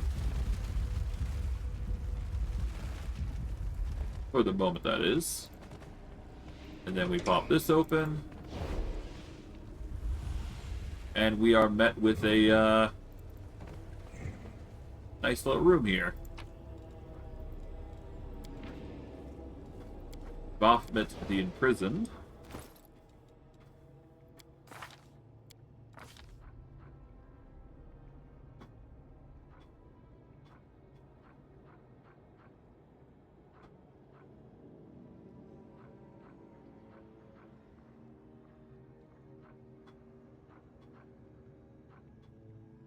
Okay, so we did manage to get Baphomet the Imprisoned already, so there's that.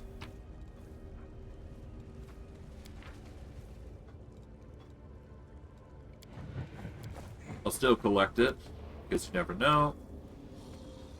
On the basics of sin magic. This is something if you have a wizard, I believe, specifically. A wizard with sin magic, I should say.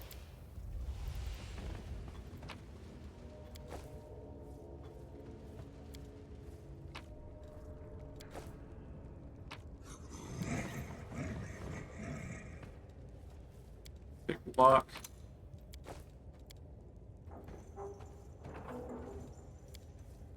Unfinished golem with small gems inserted. We've got the pages. We'll purify ourselves, though.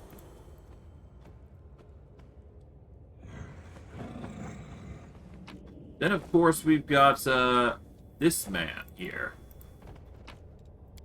Which we are going to save here because, for those of you who know, well, you know. To this extent, I'm actually going to buff up a little bit. Because we actually do need to buff up here. At least a little bit here. Divine power we can worry about in a bit. The room you're in looks more like a palace than a prison. Every part of it impeccably clean, despite the fact that the cell's inhabitant has been dead for millennia. The words coming out of the dead man's mouth catch you off guard. Why, hello there, dear. I've been waiting and waiting, wondering what my guests... Well, why, hello there, my dear. I've been waiting and waiting, wondering what my guest was up to. Why he hadn't shown up. Don't be shy. Have a seat. Eat to your heart's content. When you're someone important, you don't talk business standing up now, do you? All we need to do is indeed have... And we do indeed have business to discuss. Allow me to introduce myself. I am Alderpash, Rune Lord of Wrath, a destroyer and conqueror, the great tyrant of Bakran. Bells? I understand. Many millennia have passed, and all of them I spent in this prison as Baphomet's captive. It's been a while since I've strolled around Golarion. My heart was still beating back then. It wasn't until later that I became a lich. I wasn't fond of the idea of dying a prisoner here, you see. Well, it's all besides the point. The guards tipped me off that you had barged into this prison, and I thought fate might bring you to my doorstep. I've been expecting you since. Rumors about you've been going around the abyss for a while now. Rumors fly free, you see. Can't snare them, can't cage them. Even down here, in the deepest dungeons, a tale flies by every now and again. About the time you took Dresden from the demons. Or about the time a goddess and a demon came to coax you to their side. I've long since wanted to see you for myself and take your measure. You feel the dead eyes fix their gaze on you. Why, you're not quite Aslanti material, are you? The human race has truly withered since our time. Unsurprisingly, it's been 1,000 years after all, but since you have all these accomplishments, humankind must not have degraded completely just yet.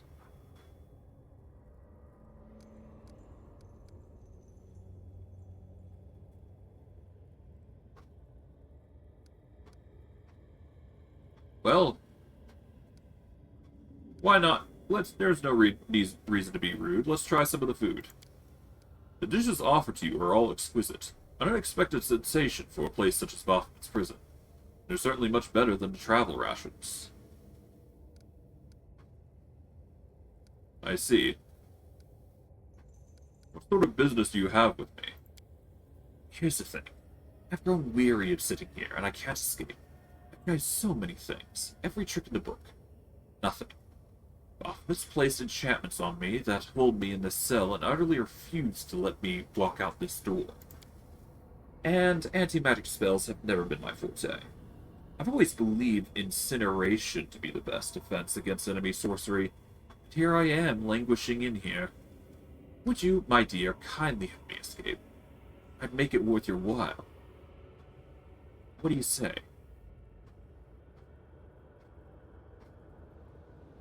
What will you do if I get you out of here? Outclass says in a nonchalant tone. Well, first I'll get my kingdom back. Slave the populace, conquer my neighbors, maybe commit genocide against some particularly unruly nation.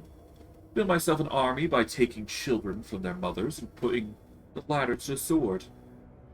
Orphans make for loyal troops, you know. I'd clap everyone else in irons and make them work without a moment's rest until my coffers are overflowing. Those who are useless in both war and work will be cut down in mass sacrifice.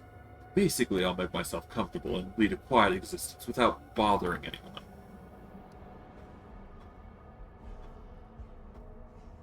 I don't even want to hear the payments. I won't help you. Clicking his tongue, Adderblast shakes his head disapprovingly.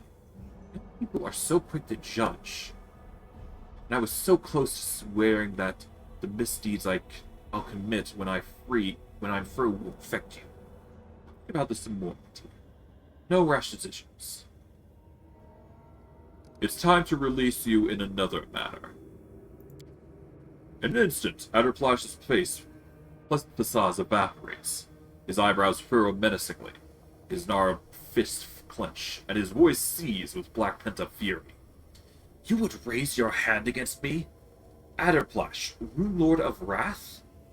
I'll teach you some manners, ruffian. The pendant on his clothing flares up, and blazing runes come slithering out of the flame. They envelop him as he cackles mockingly.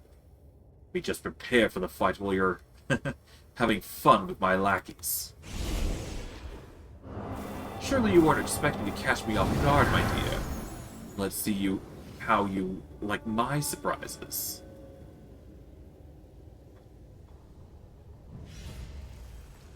I'm kind of surprised you managed to teleport in this area. Well, so be it. If you want to play it that way, by all means. We want to at least move up to here. That way we can do a breath weapon here. That'll weaken at least most of them.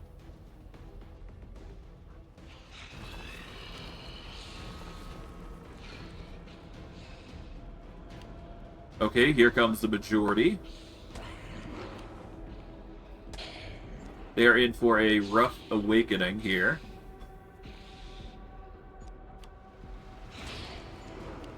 Yeah, they're gonna try to surround me, and they're not gonna have the best time, that's for sure.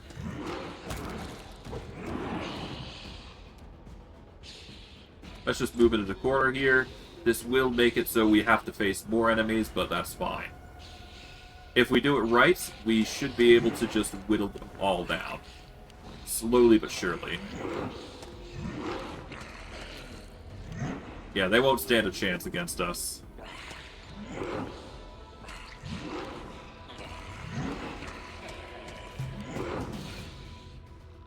Okay. I would breath weapon him, but there is no room to work, so...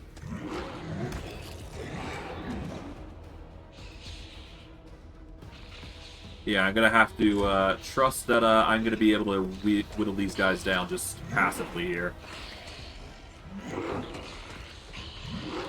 They won't be able to stop me, though. That's for sure.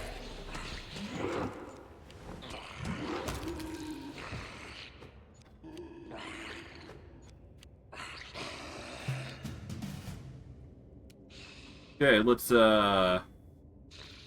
first do this. Got a 5 foot here.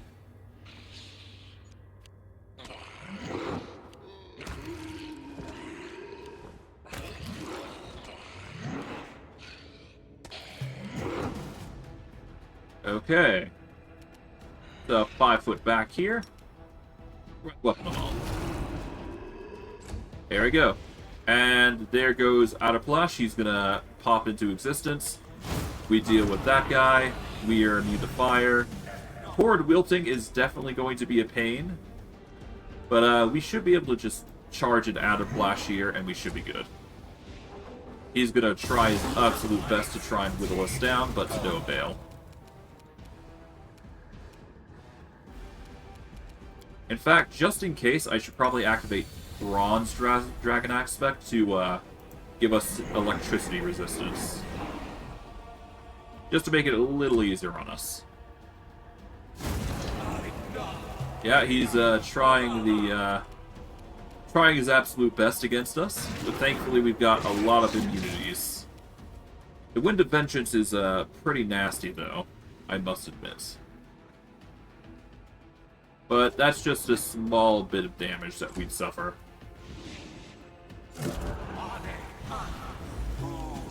And besides, he's doing horde wilting against us, so... So aside from the damage that we suffer, well, he's going to suffer more. And worst case, if need be, we do a breath weapon to nuke down his HP significantly.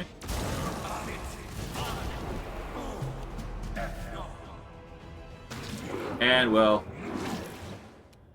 he's down to 20 HP, and that should be GG for him.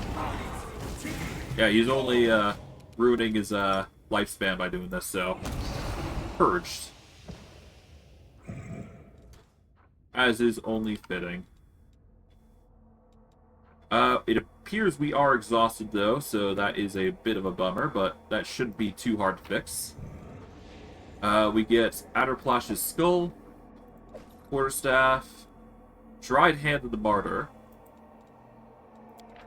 +4 morale bonus on saves against all death spells and magical death effects.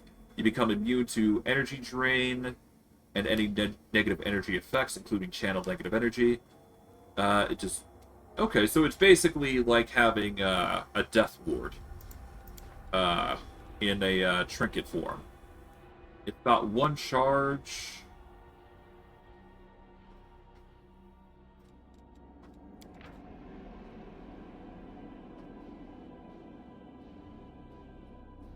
Yeah, it's got 1 charge, so it's basically an infinite use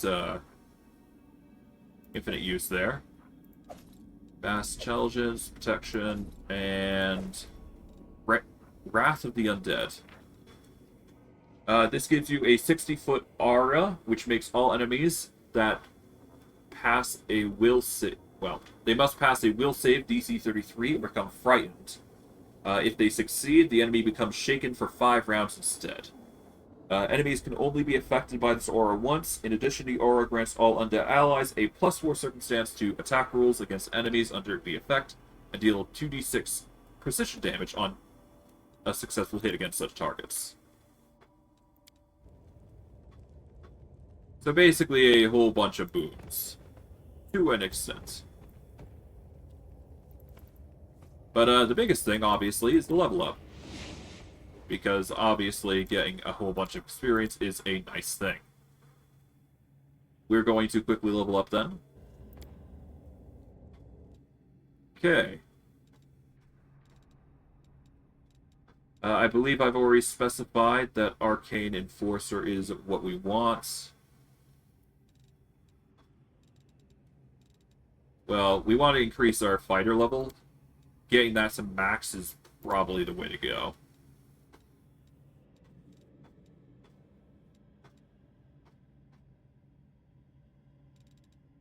So yeah, fighter. We get another Arcanist exploit here.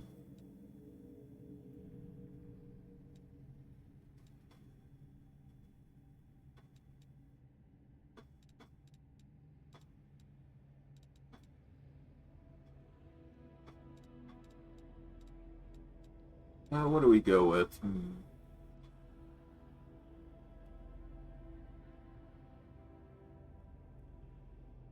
Energy Shield would only be good if we protect against Sonic, which is the last element that's much harder to protect against. Arcane Barrier. Gives us a number of temporary HP, which we don't really need, so...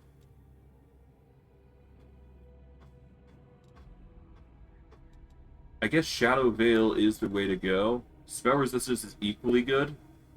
It'd be equal to our Arcanist level, though.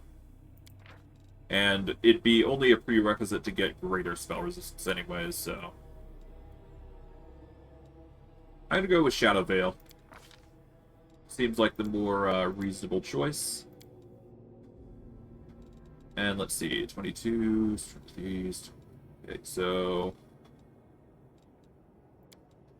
We'll go 22 across here. There we go.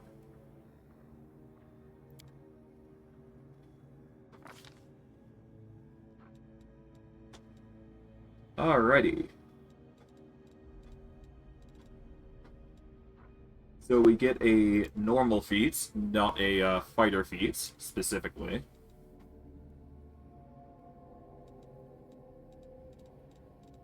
So I guess we go Barbarian.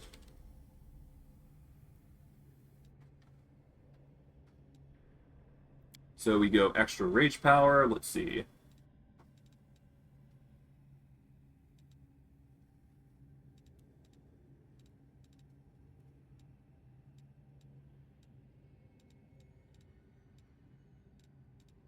Okay, what did we take? We took guarded stance. We took the two totem feats, lesser and normal.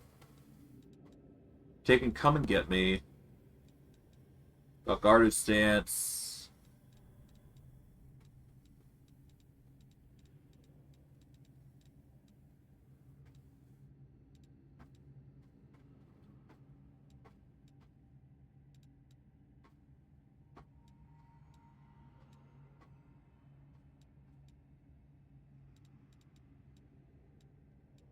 Uh,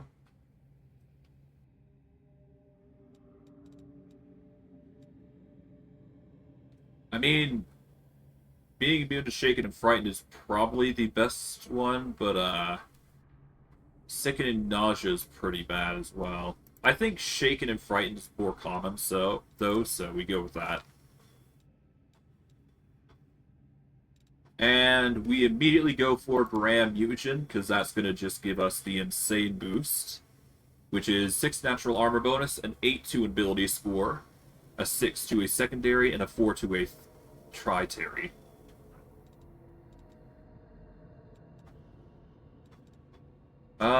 Yeah.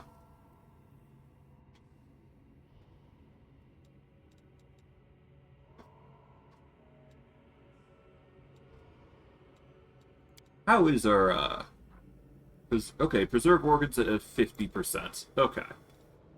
So I will need to get some levels in preserve organs, so that way I can get mummification, which will make us even more scary. Nauseating flesh is also equally important, but Grand Mutagen comes first, obviously. So that's going to be fun. So for us,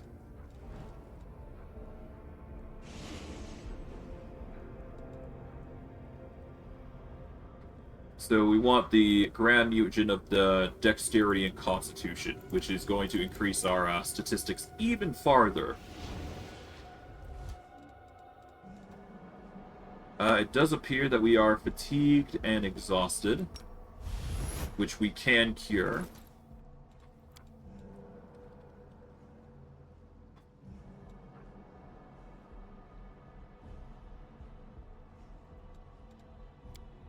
We'll use that to cure our fatigue and exhaustion. There we go. Just a small buffer to make us a little bit stronger. And we should be fine.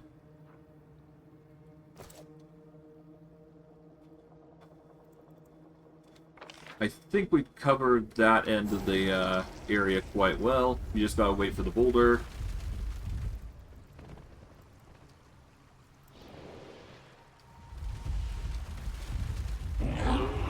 Ow.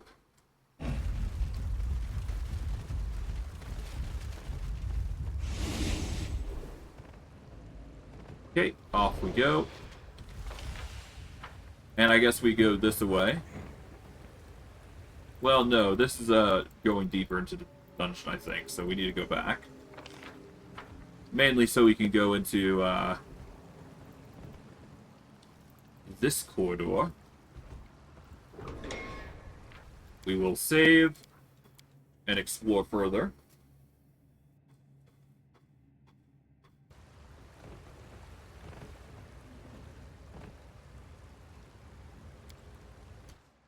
The rivulets of blood running down the wall form crooked writing.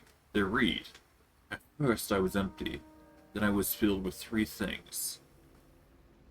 Wisdom, guile, and vulgarity."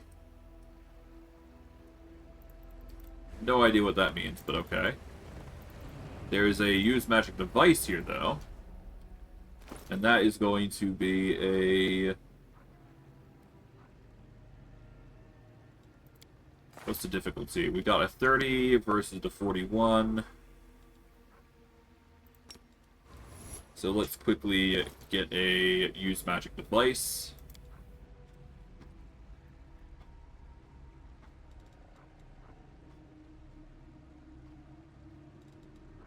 I'd prefer a ring swap here. Or a glove swap. A glove swap will do fine. That's a load. I mean, I could just go with the 50-50 chance, I guess. That'd solve this problem equally as fast. There is no rush.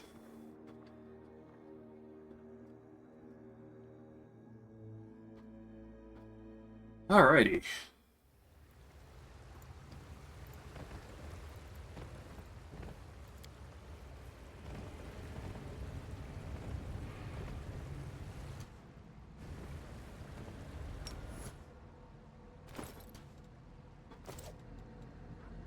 Just get rid of these.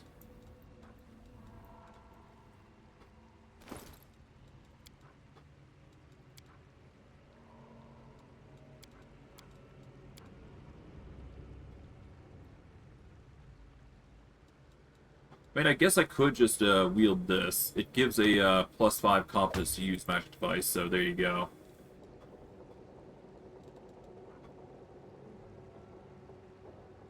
Oh, no, wait.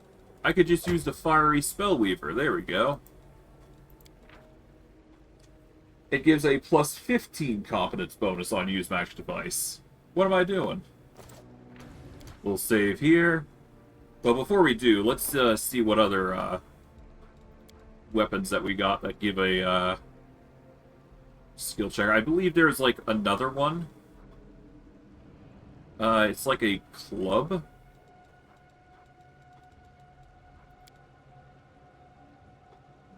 Yeah, there is the club here that gives a...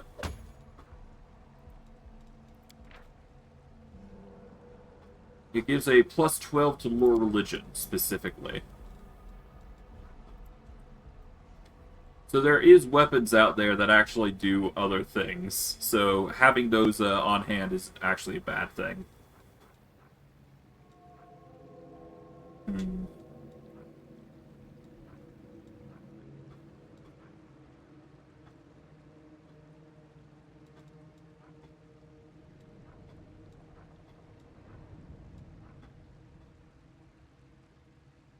The Saboteur is also an option, which gives a +10 to trickery. So having that is a third option isn't bad.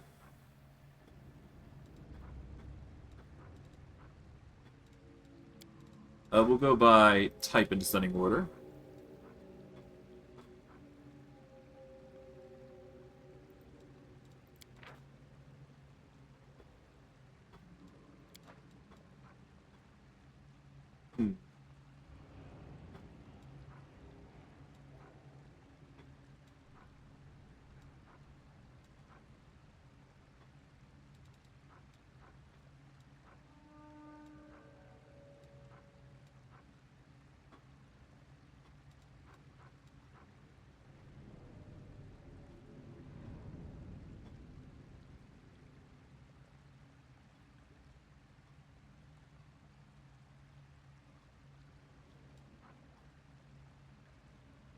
What else?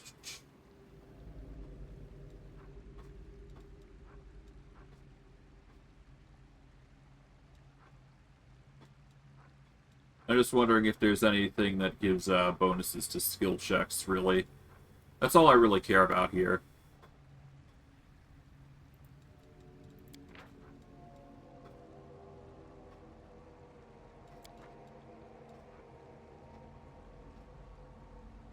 Oh, a +15 to what? Persuasion checks made to intimidate. Lovely. There we go.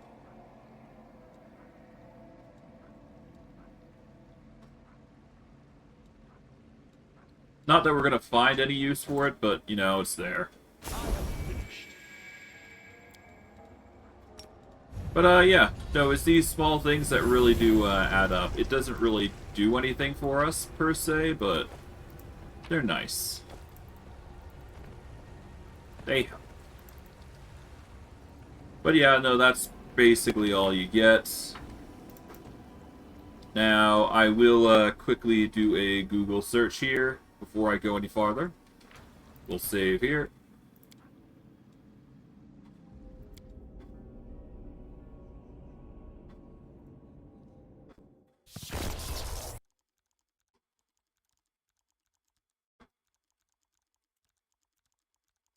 There we go. Do.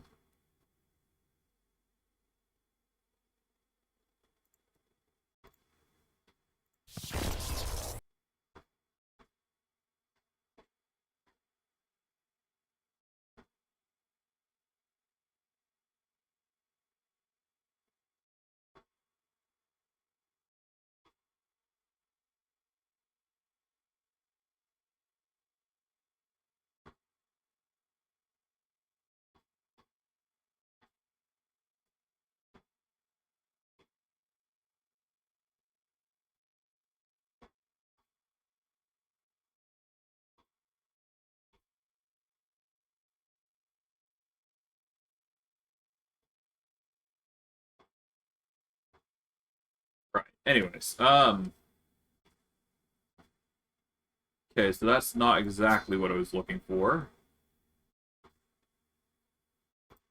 There we go. This might be it. Apologies for the delay. I'm just going over these. Circle, triangle, pentagon, hexagon. Alright. Circle, triangle, pentagon, hexagon.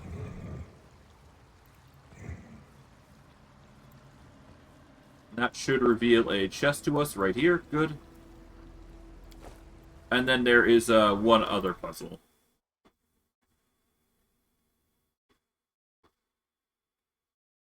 But we need to destroy the obelisk as we hope to get rid of the debuffs that we're suffering from. There is another puzzle around here. We just gotta get to it. It's just a matter of destroying the obelisks as they come along.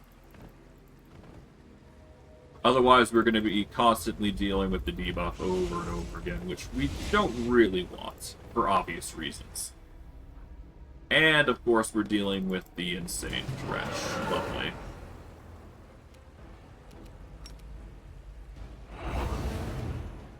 Oh boy. It's that bad, huh? Well, it's a good thing I have the electricity immunity on. Because these guys are going to just bolt at me. And it's probably going to be a explosive finish here for all of them. Yeah, this guy's going to get a bone off. Yep, there you go. Ah, well.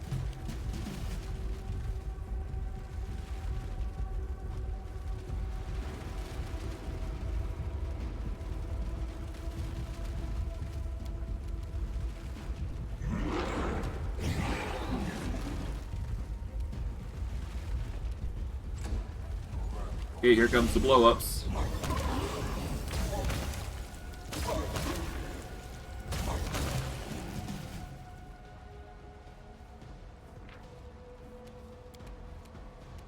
Yeah, so electric suicide explosions.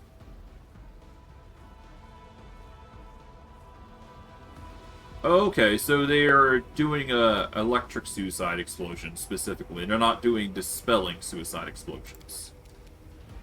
That is a distinct importance, because each one does have its own power to it, so...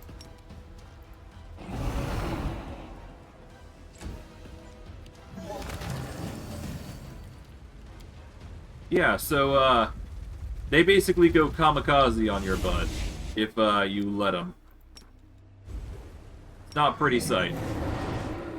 But I mean, hey... They're free 180 XP if you're looking to grab some, like, morsels, I suppose. As long as you have the immunity, you're gonna be perfectly fine now. But naturally, it's gonna be difficult no matter what you do, so... Oh, hello.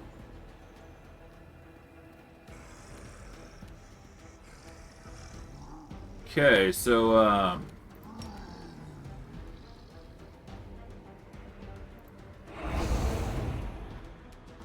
let's, do that, and then we're just gonna march our butts out of the room. Force them into a position where they have to chase after us, at least.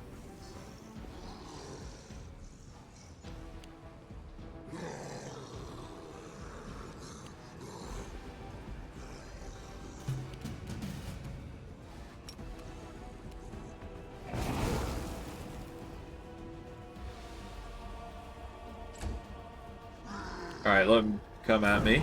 Yeah, there you go. Fire. I'm kind of surprised they're actually doing fire damage, though.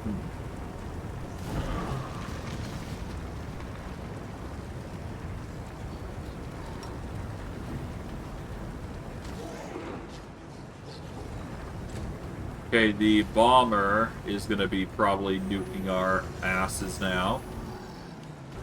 No. Cursed fire.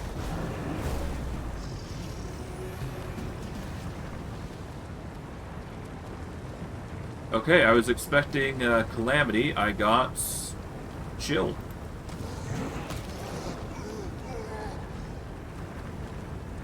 Kind of surprised.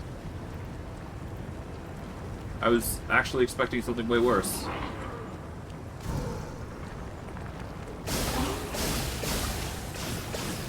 Yeah, they're desperately trying to acid me down.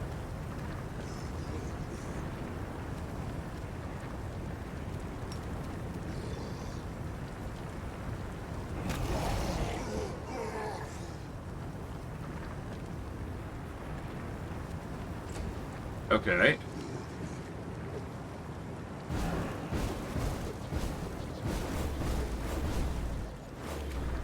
They are trying to curse me to hell.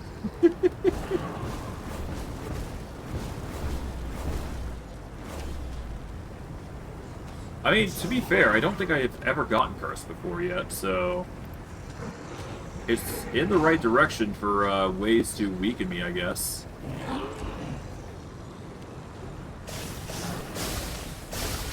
But again, that isn't going to stop me, considering I'm immune to most elemental effects.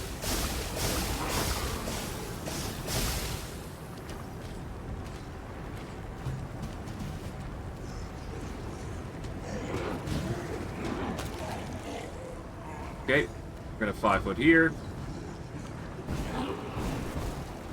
Oh, I'm actually taking some damage from them.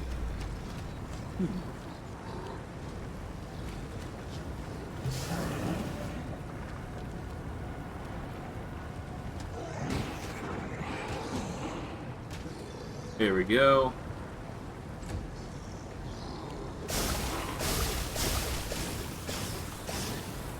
Yeah, they're desperate to try and take me out.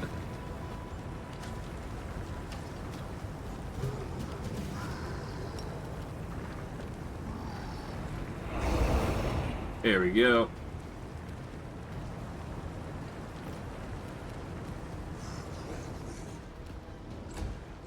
Oh, hello.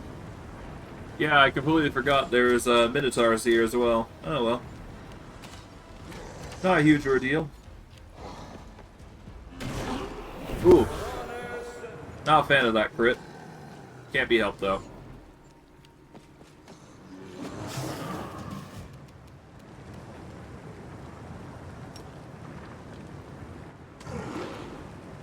There we go.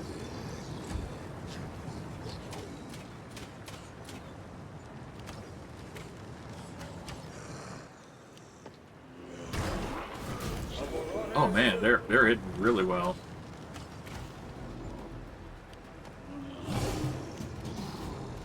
Well, mainly they're getting lucky, but I digress. Start with the Bombardier.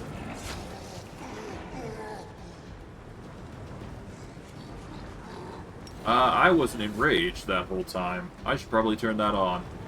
That'll give me a little bit more of a bonus.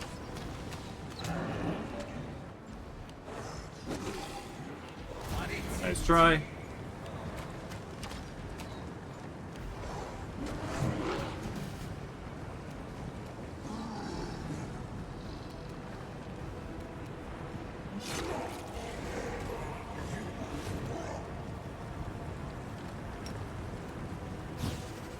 I should probably put the study target on him earlier, but can't be helped.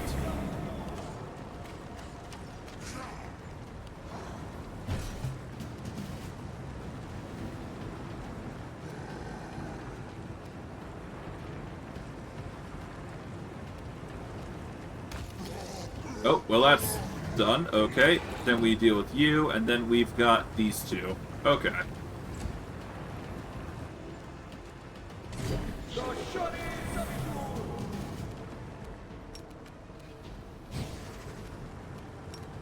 Well, breath weapon it up. And we want to specifically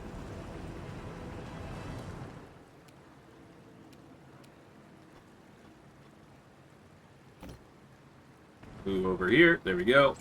Put the Divine Seer in a bit of a compromising situation. And, well, end his entire lifeline. There we go. Yoink literally everything that we can. We got a secret here, apparently. Pop this open.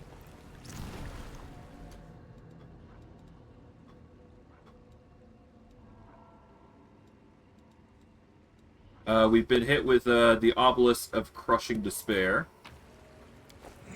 But we do get the Howling Doom. Whenever you kill an enemy with this +5 Furious Bastard Sword, it casts Greater Shout immediately afterwards. Nice. We are now in medium encumbrance, shockingly enough. Once we disable that obelisk, though, we will be able to no longer need to worry about it. Just a matter of disabling the obelisk more than anything. Get into a charge with the enigmatic labyrinth boy.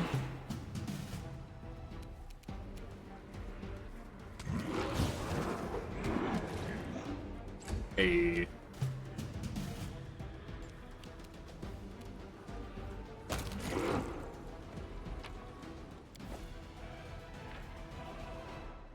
Okay, we save here.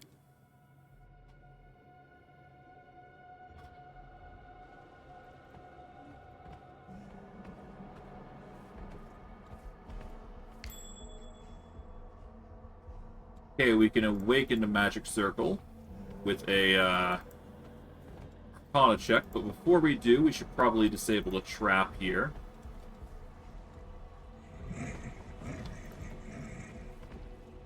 It's down there, though.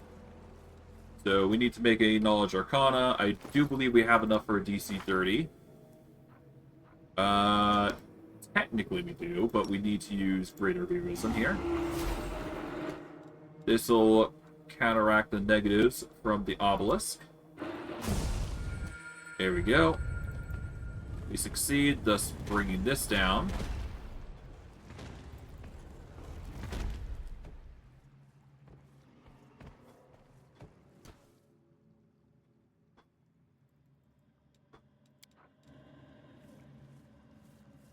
Grab here real quick. Nope. The Minotaur in your path suddenly sneers and opens his blood-red maw, and the low, mocking, cheerful voice of Baphomet comes out. I wonder when you'll finally accept your doom. You mortals are so amusing in your attempts to oppose us, the Lords of the Abyss.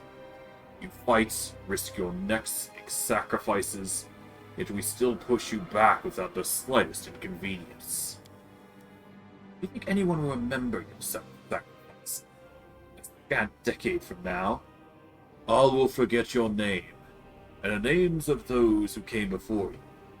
Your Galarian will be ruled by the mighty brood, with the blood of the Lord of Beasts himself coursing through their veins. My offspring will inhabit your lands, and soon the lineage of every living soul on Galarian will be traced back to me, and every breathing body will bear my burning sigil. Arilu Vorlesh will lead my armies. Galarian will crown with blood.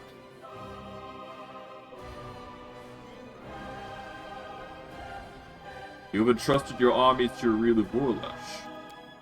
Yes. Now that Hepzibah has failed me, Arilu Vorlesh had become my new general. He told me everything she could discover from Octicula. This knowledge has been quite valuable. What's more, Arilu still serves Discari and reports all of his orders and designs to me. She has proven herself a competent spy, despite her mortal origins. You hear a chuckle in Baphomet's voice.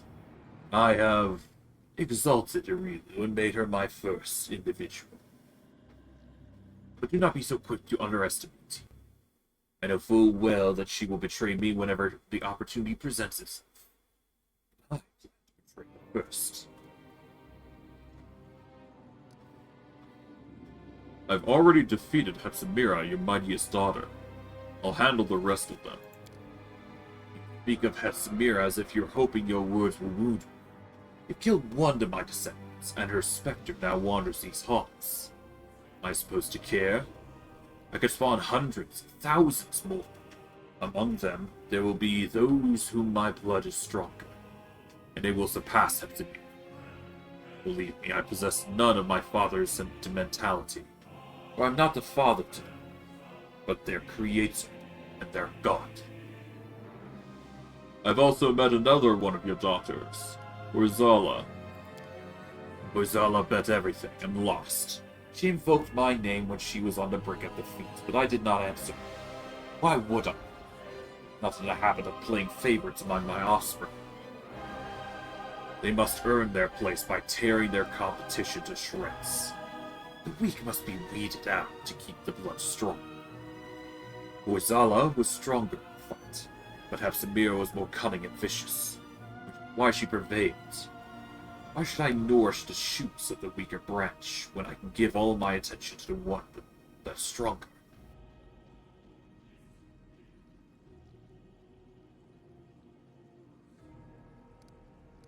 And what of Yisqueeze? Hepzibah tried so hard to strike his name from the memory of the Abyss itself. Yisqueeze was always crafty and able, but he lacked zeal and ire. I valued his shrewd mind and his uncanny ability to lie, and I found it regrettable when Hepzibah disposed of him. I didn't interfere, of course. My children must fight amongst themselves. Only then can the strongest be revealed. Are you going to brand all your servants, or was Minago just lucky? I placed various seals upon them. There are those that grant, those that bring delight, those that inflict pain, and those that simply mock their bodies to mine. Minago failed me, and I encouraged her to correct her mistake. The seals torment her every breath, draining her strength. And only by destroying you can she be free of them. I don't know where Minago went. But rest assured, every moment of her existence is torture that makes her want to scream without end. Stop cowering behind your minions. Are they not the seed in my spawn, my faithful worshippers not part of me?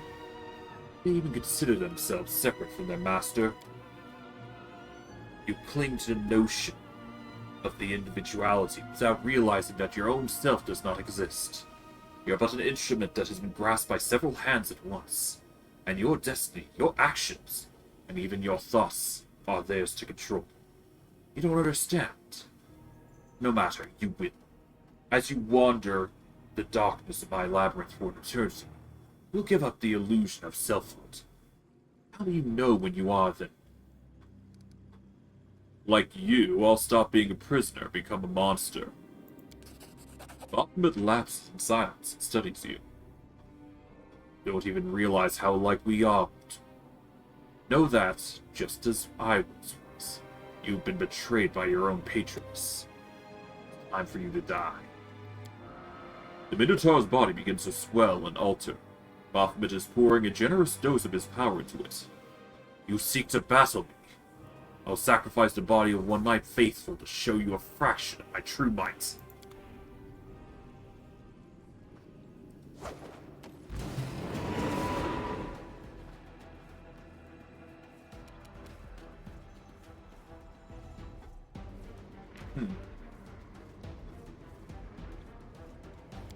Give me a second while I check something real quick.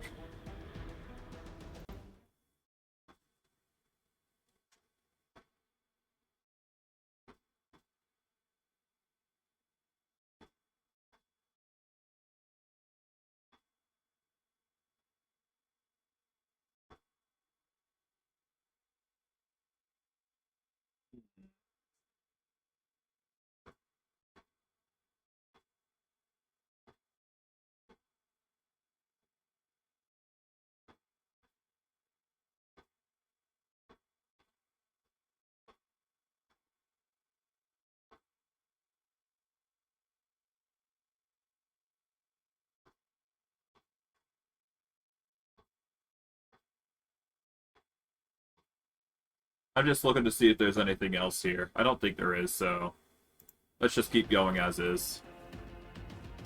I don't think there's anything anyways that requires us to use a Midnight Bolt.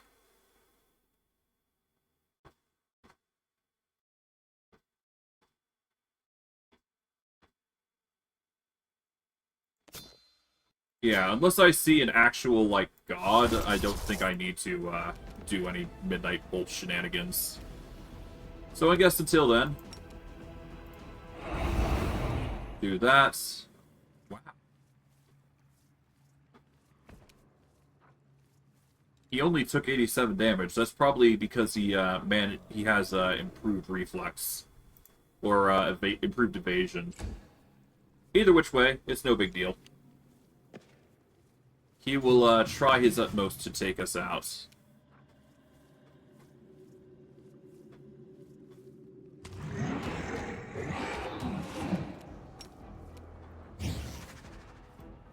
This guy will try his utmost to take us out. He's got a 61 to hit.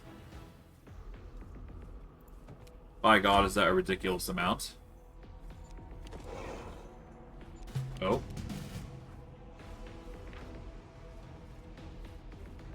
Why is he not attacking?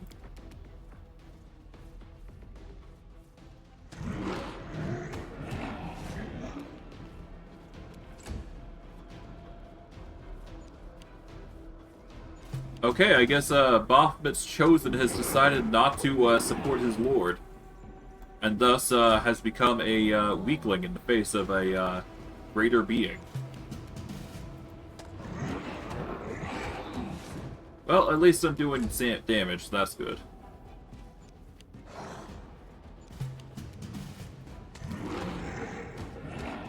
And now he's stunned, so GG.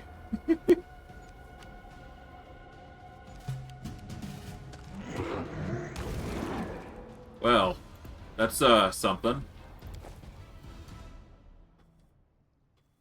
Kind of feel bad for Buff. Oh, never mind, okay.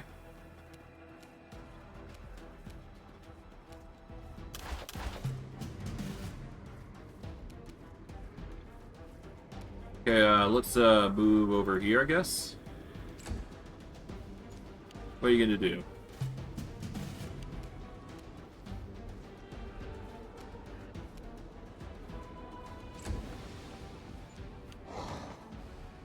Okay, good. You've decided not to back down, okay.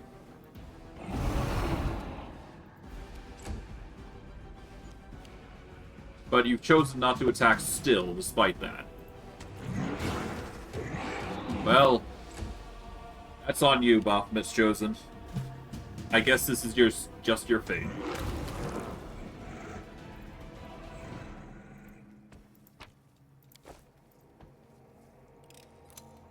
Okay, that gets us disarmed there. And a good reason to go right back over here to just kick this obelisk in the face. What is our athletics? It's 36. Thankfully, we can use this to destroy the obelisk regardless. That gives us 15k for EXP, which is good. It mainly just gets rid of the negative that we suffer, though, so that's good. Got a little bit over here. We'll worry about that in a moment. But we've got a puzzle here that we're going to really quickly solve.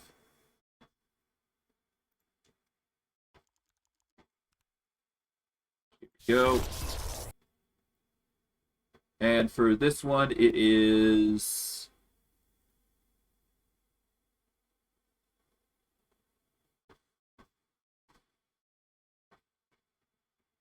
hexagon, circle, pentagon, square.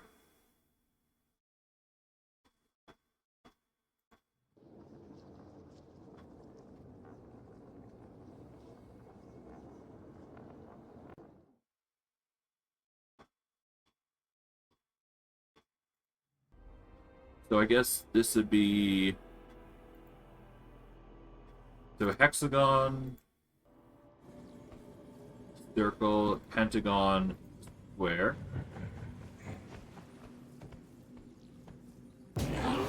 Which is wrong. My bad. But that's fine. I can turn this off briefly.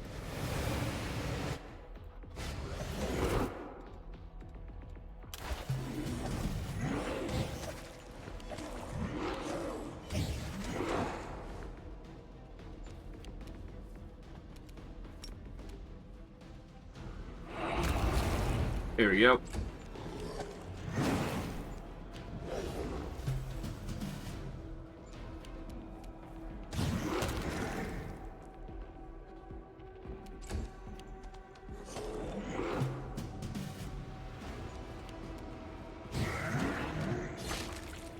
Well, it wouldn't be a puzzle if I didn't get it wrong at least once. Pretty sure it was right, though. Hold on.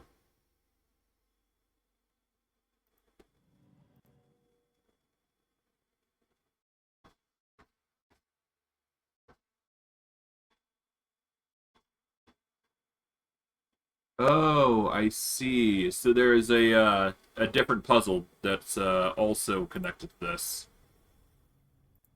I see. Okay, so that would explain quite a bit. So instead, it's not actually this one. It's square, triangle, hexagon, pentagon.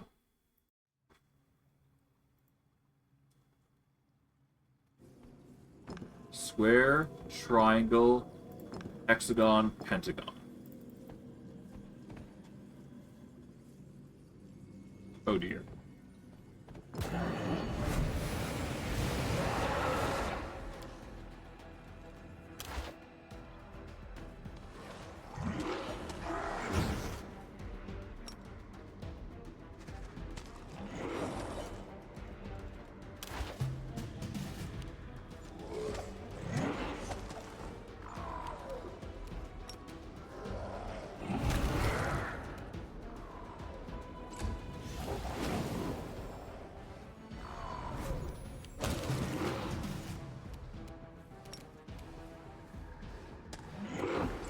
Okay.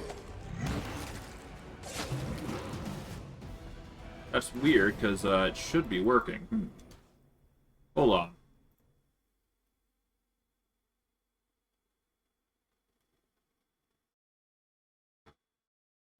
Okay.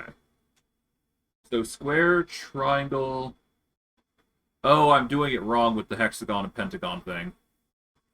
So, square, triangle... Pentagon is this. Hexagon is this. Right?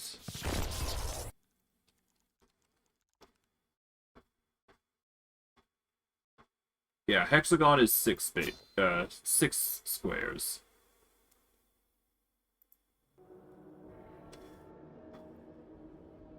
So square, triangle, hexagon, and then pentagon. There we go. We get a mask, we get the Haramaki, and a toolkit. The Haramaki is Deadly Rays, which just gives you a +4 insight bonus on ranged attack rolls, which is good for casters. So, if you're looking to play a caster, that's a good way to go.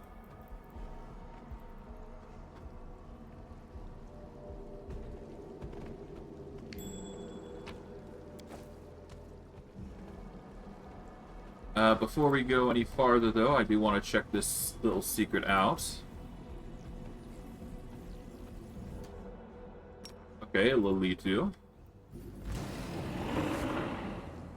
Or 2. We've also got some insane prisoners. Nothing too crazy.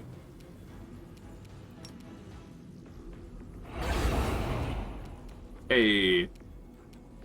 Seems there's some song mistresses as well here, so that's nice. For them, that is. I'll just ruin the V2s a little bit. There you go. Take a 5-foot step back, and there we go.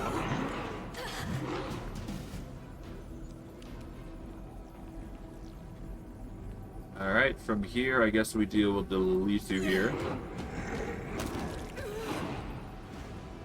Take a few pot shots there, but that's fine.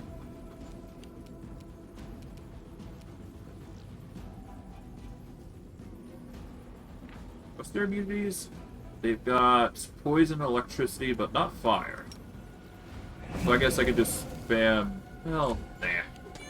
Doesn't look like we can get away with that, which is unfortunate, but yeah, could be worse.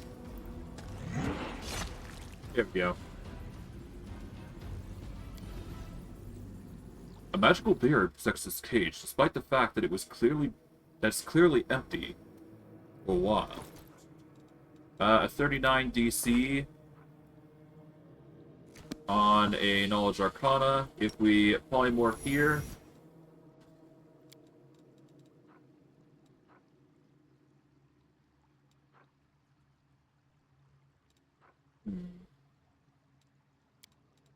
I don't think we'll be able to actually do anything here, because the rod here is used magic device, right? So no point in swapping to it. Unless, of course, I can wear a set of armor that increases Knowledge Arcana. I guess this will work. This will give us a +5 when we're not polymorphed. Let us be off. We'll save here. That'll do. I am finished. There we go. We polymorph here. Salissi. I believe we talked to Salissi before. We'll just have a conversation with her. Why not? Judging by the appearance of the specter before you, she was brutally tortured before her death. Her hair is coated in blood, her lips are swollen and split by a wide gash, and her mouth open in a desperate expression. Is a black void where her front teeth should be. As she speaks, her voice sounds garbled, gurgling. Who are you? Another torturer? Not your enemy. How can I help? In Salissi's eyes, weariness wrestles with her desire to believe you. She speaks at last. Trust you. I mustn't. This place is full of liars, but you're different. You truly aren't my enemy. Help me. My soul has been stained by suicide, but it still holds a spark of light. I'm willing to give it up to atone for the evil that was committed because of my negligence. My husband's blade, Dawnflower's kiss, was taken by the demons. The holy relic, and defiling it is a grave sin. Rip it from their clutches, I can try to purify it by the light that even Baphomet couldn't take from me. Perhaps then, my lady will have mercy on me and accept my wretched soul. What kind of blade is it? As the Radiant Serenray was battling Rovaguk, a grand rift appeared on Galarian. and flaming stone fragmented filled the Dawnflower's might, flew out and scattered across the land. It turned into magnificent blades, shining brights, smiting darkness and evil. One of these great treasures was entrusted to my beloved Kesselgear. Losing it, we have disgraced ourselves. As Cecily finishes the sentence, her voice becomes a forlorn, mournful cry.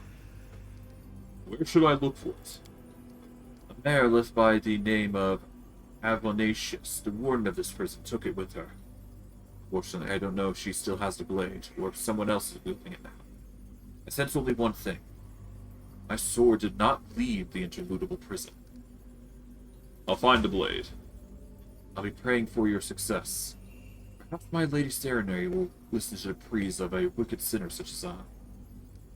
Who are you? The spectre lifts her head, and you can now see a horrible wound. Her throat has been cut open roughly, and blood is pumping out in an endless series of spurts. My name is Cecily Mantia. I was a warrior. Her voice comes in fits and starts, as if she's forcing the wound through her slit throat with great effort. After the order of the Burning Fist. For the glory of our goddess, Serenray, we fought evil, and lost. Our unit under command of my beloved, a knight by the name Kesselger, was ambushed. We broke into the Ivory Labyrinth, but went so far that we couldn't pull back. Kesselger, our brave leader, betrayed us, having fallen under Baphomet's spells. Before my eyes, the Lord of Beasts took his life and turned him into a dead knight, his loyal slave. All the others were thrown into cells. For years and years they tortured me until I managed to put an end to it. I cut my life short, slipped away from the executioner's grasps. I sullied myself in the eyes of Dawnfly. I'm a sinner. Cecily's hand is holding a sharpened shard of a bronze bowl. She's clutching it so tightly that the edge has sliced the skin of her palm, cutting deep into the flesh. Do you know this item? I recognize it.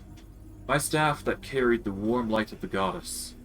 If only I had it in my hands in the hour of my final battle. Kesselger took it from me. Baphomet's magic already reigned over his mind. The ghost reached for the staff, but immediately withdraws its hand. I no longer have the right to touch it. The light of this relic will no longer heal anyone's wounds. It died just as I did. Now the staff is destined to be only a memory of my grim fate. There's a faint glow across the fiery pattern of the staff, like the flickering of smoldering coals. I have to go. Now, we don't want to accept this because otherwise it will cut into it, but we do get the staff, or the staff of smoldering flame as a result.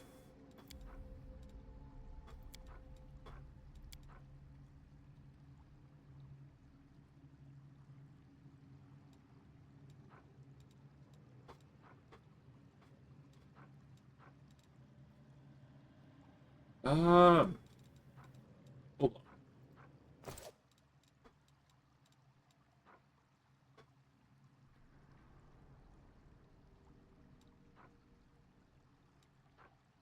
The staff is adorned with intricate symbols celebrating ceremony. It's lost its power, but it was blessed by the spirit of the martyr Cecily Maintown. It became a relic commemorating her great sacrifice. Unfortunately, useless in combat. A bummer, but not surprising. Pick the lock. Save here. I don't think there's anything to this prisoner, so we can just talk with him and nothing will really happen, I don't think, but... Seems to be muttering in an unknown tongue.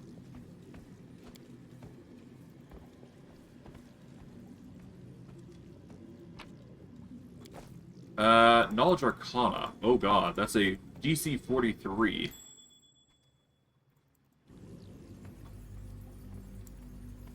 Spell that trap. Here we go. It's a DC 43. We have a 38. I guess I will save here to see if I can't bypass it, but we'll see. There's a lot to this interludable prison, though. Can't do it. I do want to load, because we lose out on the experience if we don't load, I believe. Which is a bummer, but that's just how the game's built.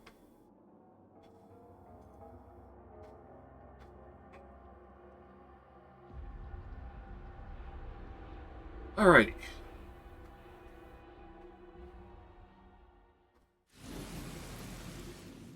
It is done. There we go. I guess I could use the potion, but... Yeah, no, let's use the potion. This will give us a +8 to Dex, +6 to Con, and a +4 to Strength. And it gives us a +6 natural armor bonus instead of a +4 natural armor bonus. Oh, no, wait, hold on.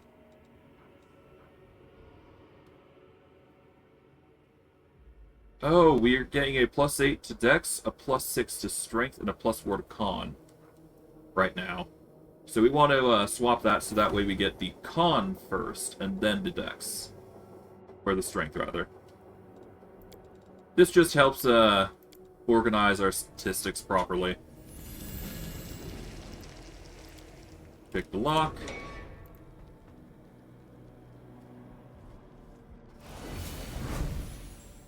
Who are you? You're no god and no servant of Baphomet.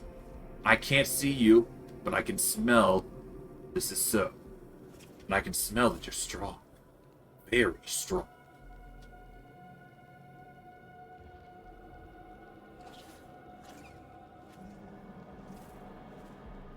Whoever you are, I thank you for my freedom. Please accept my humble gift.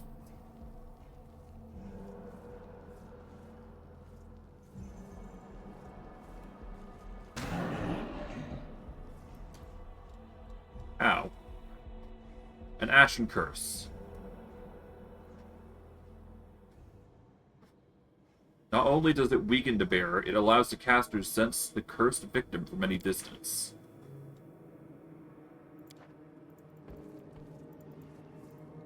Well, that's annoying.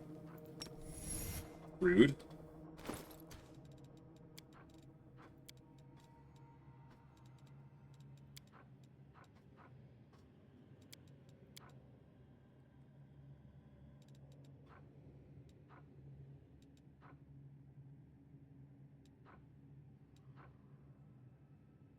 I mean, that removes the curse. There you go. It's not a hard DC to bypass, so yeah, there you go.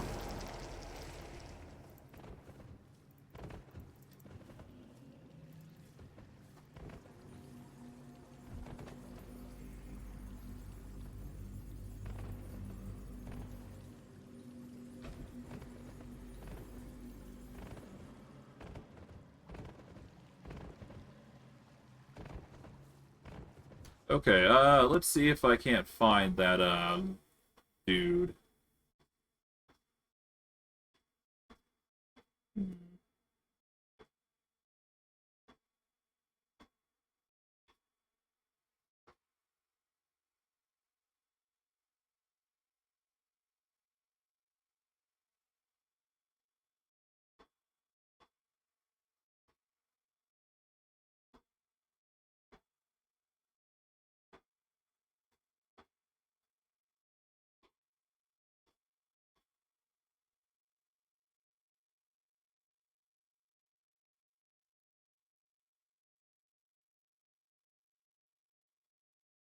Lady for Ashes to Ashes achievement is fought during the final battle in the center. She starts in the northernmost area of the map. Okay, I'm looking at the... So I have to go to the center, which is right here, I guess. Lovely. That is more things that I got worried about, I guess. But nothing I need to worry about right at this moment.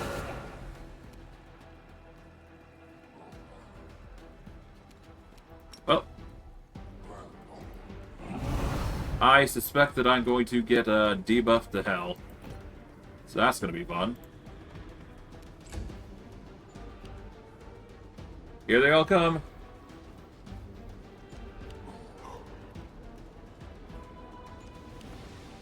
Well, at least I got 920 HP, which makes it a nice juicy 1,000.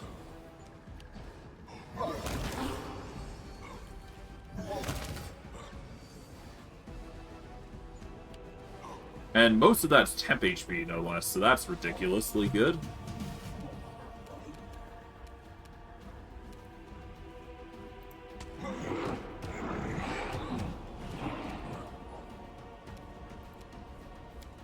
Alright, let's activate Bronze Dragon Aspect to make us immune to electricity.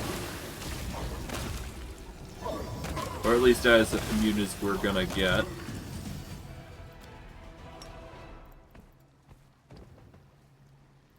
Yeah.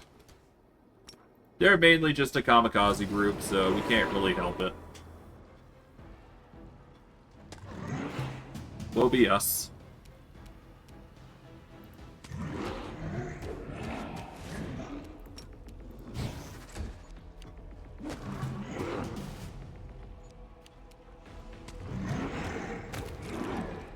Okay.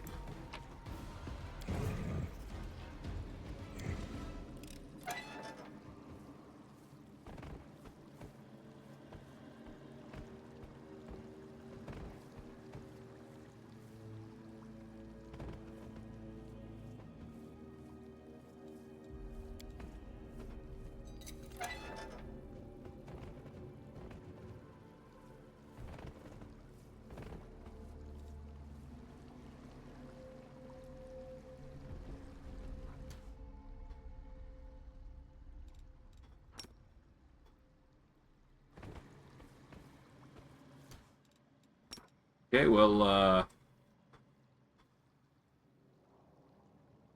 let's just do it this way. There we go.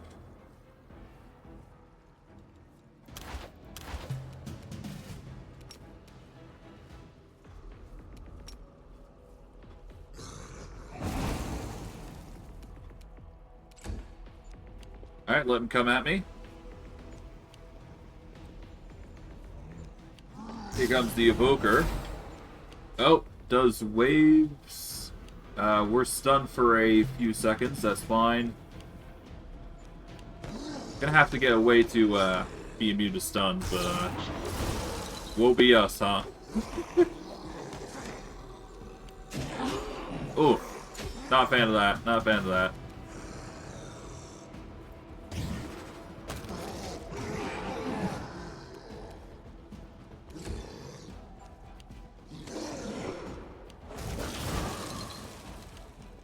Oh, I guess the Evoker really wants to take us out with all those gosh darn spells.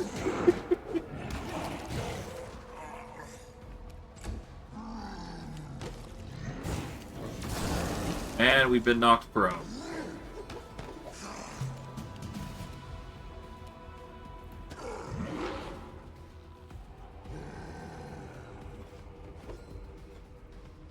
Let's just move over to the Minotaur.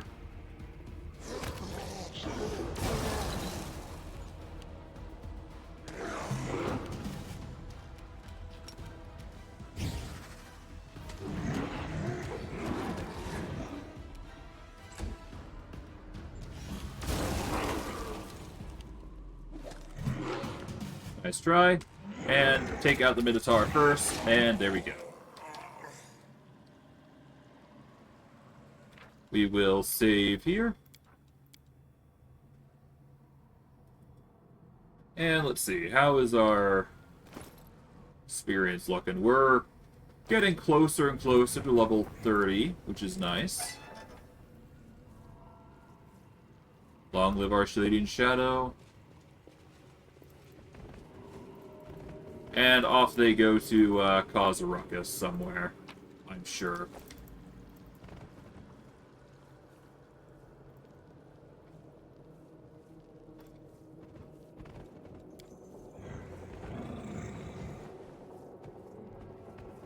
Okay, man died of hunger.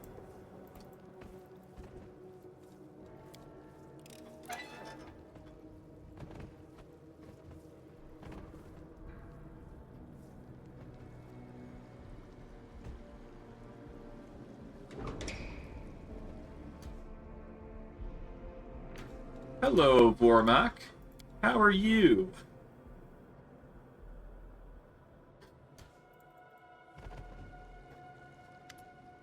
Squawking delight, a large frog enters jail. It's fidgeting with a bloody gold ring in its clawed finger, muttering lovingly. You'd hide from Vormak, didn't you? But the frog saw you swallow it. Foolish little human, and she took it. She pulled out your gutsies and took it. Shiny. Upon noticing you, the frog starts and hisses angrily. You! Vormak knows you. Why are you here? You want the frog treasures? Claws off! You can't have them. What are you doing here? Vormak's voice becomes excessively proud. What? You thought the frog wouldn't find a good master? The frog is strong. Everyone wants her to serve them. They made her guard of the prison. Let her torture useless humans. She pecks the funny little eyes out. Then slices them up with her sharp talons, and then no guards are around. Vormak can sneak into a cage and eat all the shrieking meat inside. She pats her belly, which is visibly bloated.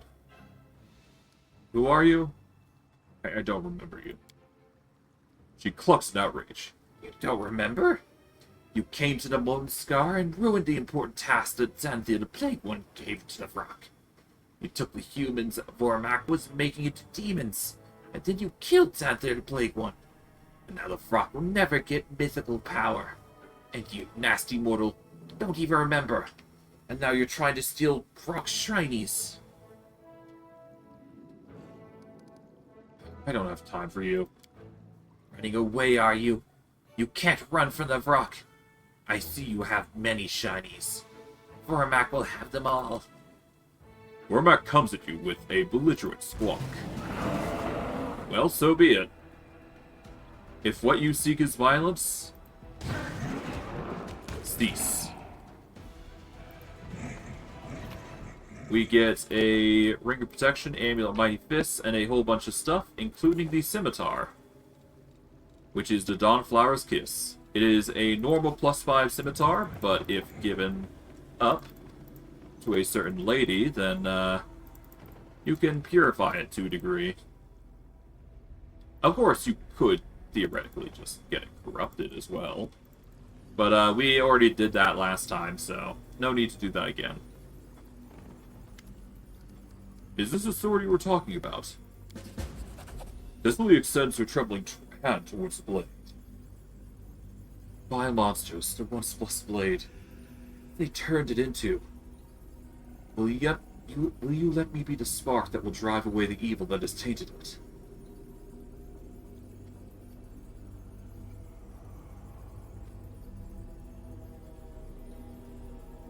Atone for your sin and purify the sword. With a sad smile, Cicely speaks in a surprisingly clear, pure voice. You're a true hero. May your bones not languish in this labyrinth, and not join the myriad of others.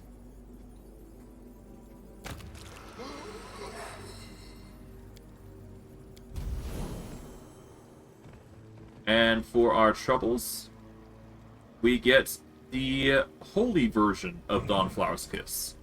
It deals an additional 2d6 holy damage, and whenever the wearer confirms a crit, they gain a +4 on attack rolls as well as 1 extra attack, with a maximum attack bonus.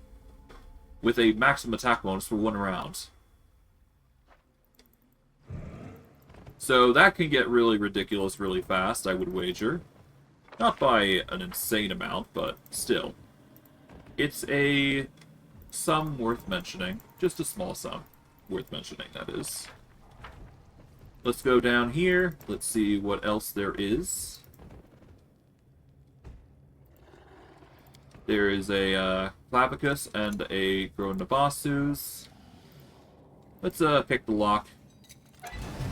Ha, stupid mortal. Let's kill him to make us gods for it. Yeah, sure. And the Nabasu tries his utmost to take us out, but our breath weapon is built different. And it's probably only going to get better as time goes on.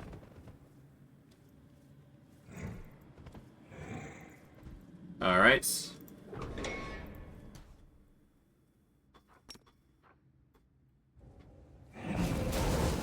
We'll just throw a fire breath weapon into the mix, why not?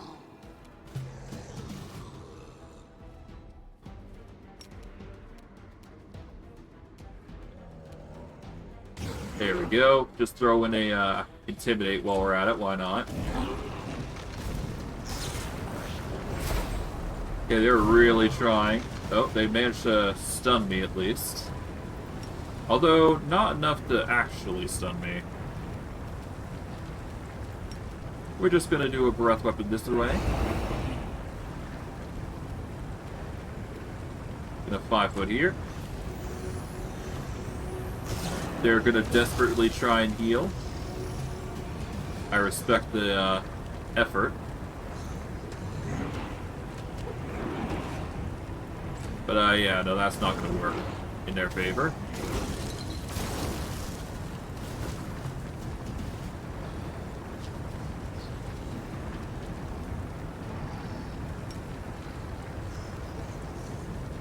Alright, well.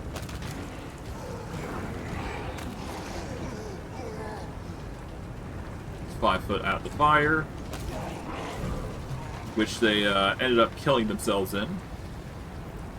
And, well, there you go.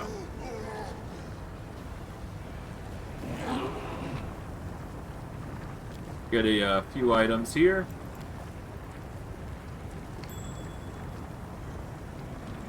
We get the Flesh Terror. You gain a +2 insight bonus on attack and damage rolls against living enemies.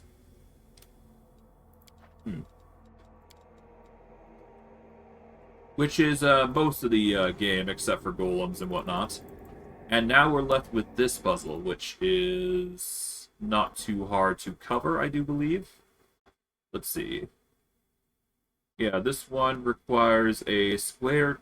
No, it requires a hexagon, circle, pentagon, square.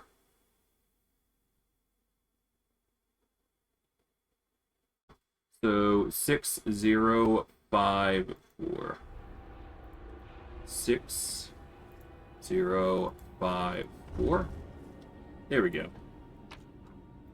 You don't really get any experience from the guys anyway, so it's not like it's a huge ordeal. But yeah, we can come out here. We got a few paths ahead of us. We got a mobility check here if we want. I do believe I can just pass these without too much issue.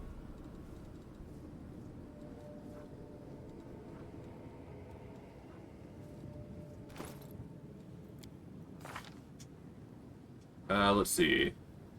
Mobility of 31. I can probably do it. Yeah, there you go. That was easy. I can do a perception here. You hear heavy breathing nearby, as if there's someone extremely close, but unseen. We won't be able to see them just yet, but,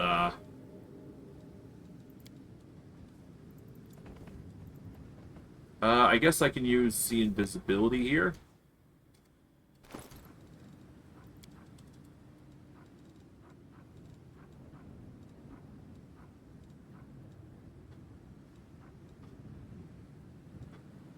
Yeah, and if I cancel out, let's minimize this because we basically covered the puzzles.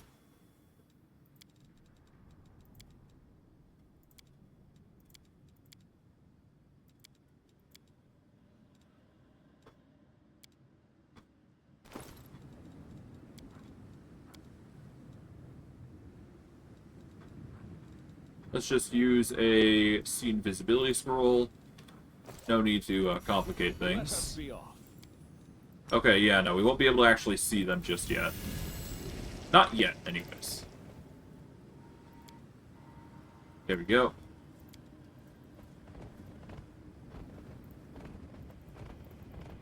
We have to address these after the prison situation, if you will. There's a good reason as to why. You'll understand soon enough, I'm sure.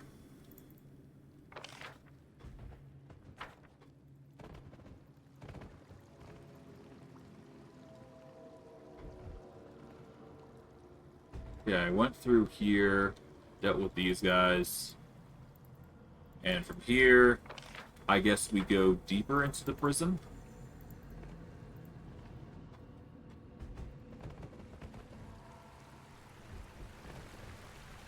No, we don't go this way. Okay,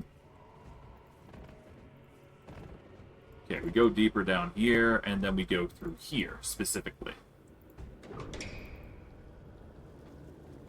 We save here. We're making some significant progress, all things considering.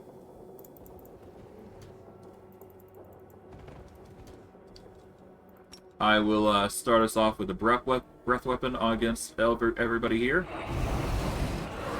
There we go. Insane Dretch. Dretches come in like crazy, I would wager.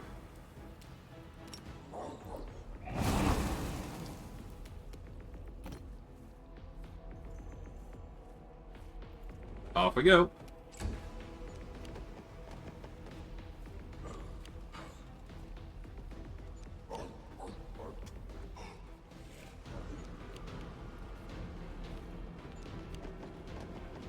Okay. Out. Out.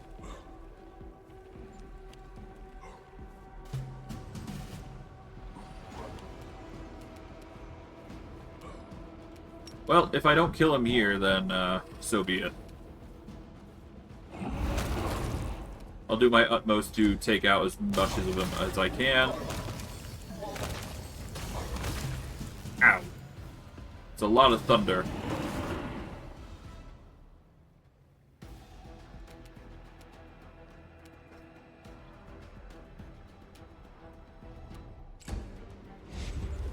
Okay, here they come.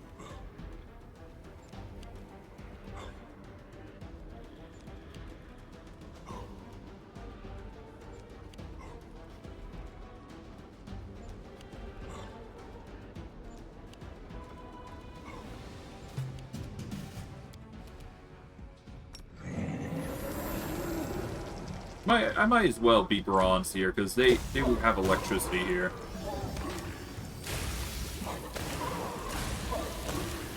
Damn.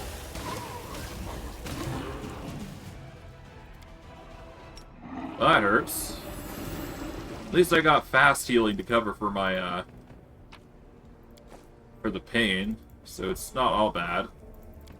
Oh, joy, a tick swarm. That's not something I really want to deal with. It's a good thing I can just burn the tick swarms alive.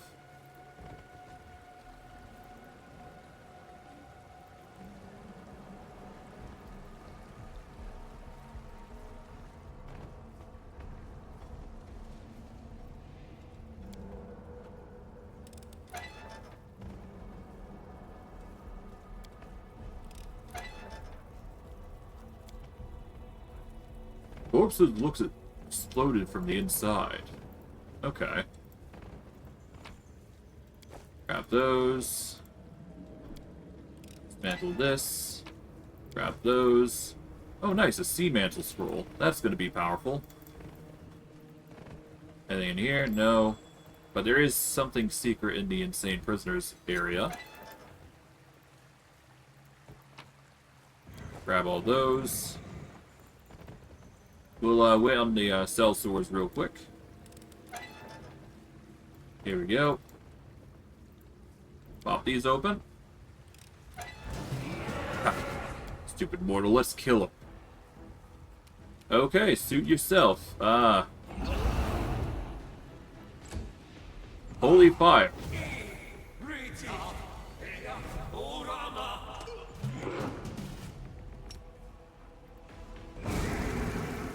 Fire.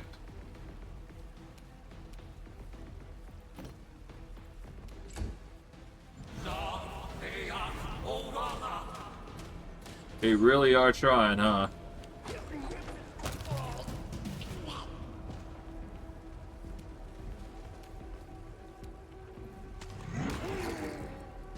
Okay, now for the ranger, who is in for a world of hurt now.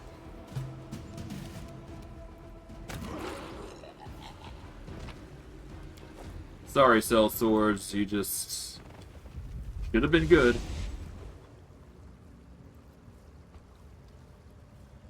Okay, we're gonna save here. Making some significant progress here, which is good.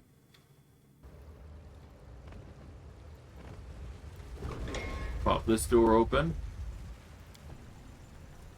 One could have mistaken this wretched mortal for a stuffed effigy, if not for the eyes, alive, full of pain. Svendak is focused on the prisoners, groaning in unbearable pain, as they are eaten alive by a swarm of horrible creatures. The voracious monsters look bloated, yet they keep growing in size. Like babies, the brood of our Lord himself, you grow up so fast. Svendak looks over you. Look here. Look what a tasty meal your mommy has prepared for you. The vile scum of Galarian that have insulted our master. Maybe as the reward for his death, the great Baphomet will even give your mommy a... Okay. Yeah, that's something. She breaks into boisterous laughter. As you can see, fate has been kind to me. I've had these little darlings. They're all healthy and very hungry, and I'm glad you arrived just in time for their meal. Where are you holding the hand of the inheritor? Oh, that little bird got to sit on in its sturdiest cage. But you still haven't found it, have you? You never will. But I'll gladly show you your own prison. Sometimes you just have to take somebody out. Here's your second course. The horde creatures interrupt their bloody feast and focus all their attention on you. Their soft flesh is bound in moist, shiny carapaces. Their fat bodies rest on articulate legs. The eyeless heads have fearsome-looking jaws, the snapping of which drowns out Sapamelik's mad cackling. So yeah, multiple fiendish tick swarms. Not exactly, kosher, is it?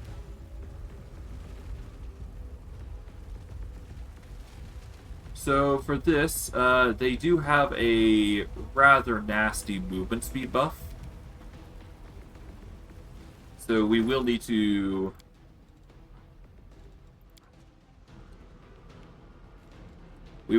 pop a haste here, I believe. Let's deactivate Focus to Rage here. Haste on ourselves. And then we want to back off immediately. We'll get into Rage mode after the fact. So we want to at least maintain a faster movement speed than these tick swarms, basically. As long as we do that, we're good. Ah!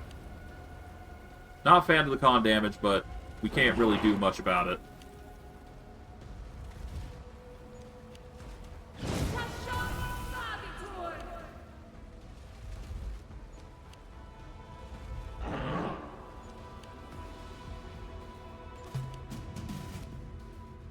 Okay.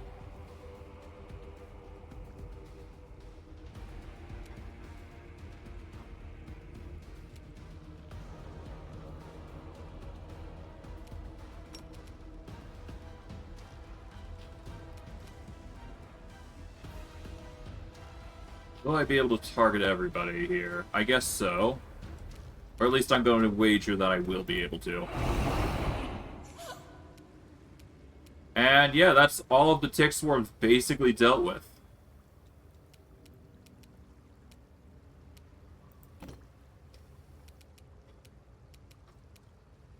And yeah, we just closed the distance here with her.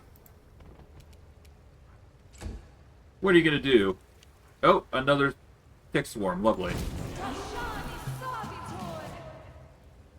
Not a fan of that.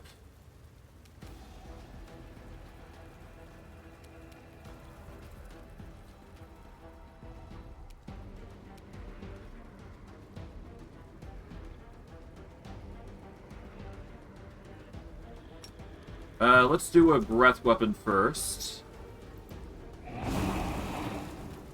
And then move maximum range out of the way. Even if it is a miss, that's fine. We want to avoid the tick swarms as much as we possibly can here. And it seems like they're going to be a repetitive issue, so long as she's alive and well, it seems. So we're going to have to...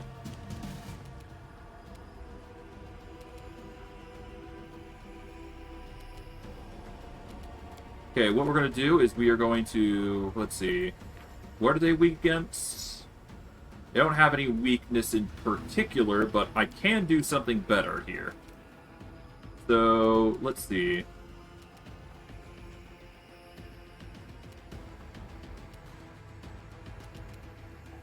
I mean, they're resistant to fire and cold, so electricity and acid seem like the way to go, right?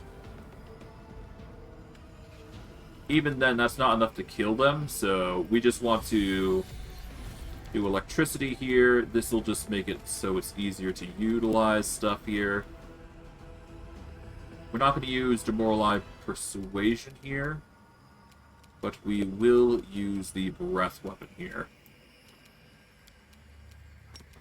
This will just make it easier for us to target, and that's not exactly what I was hoping for. I was hoping to actually get some distance, but okay. I guess the game just says, no, you don't get that. Well, rip our con, damn. GG us, I guess. Well, hopefully I'll be able to,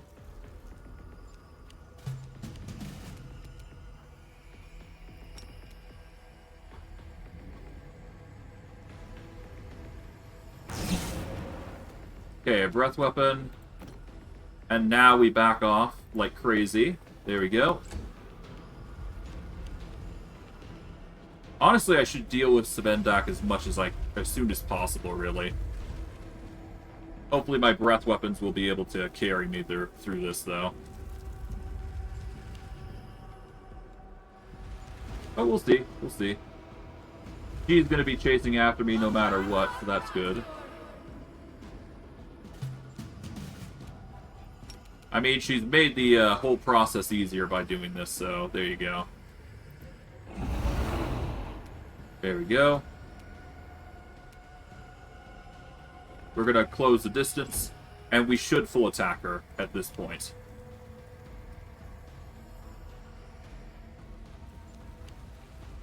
Because that should guarantee the kill. Which is exactly what we want. Alrighty.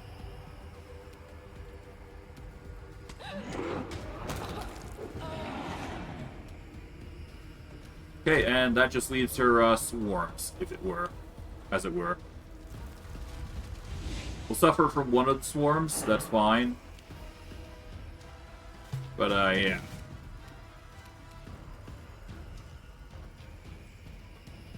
So, 20d6 versus 16.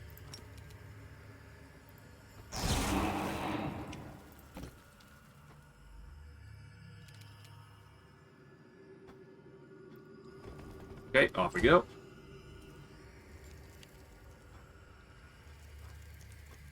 They're desperately going to chase after us, which they will catch up because they have higher movement than me. That is unfortunately unavoidable. But we should be able to, at the very least, get them all together at this point, and then we can Holy Breath Weapon and guarantee a kill, I think.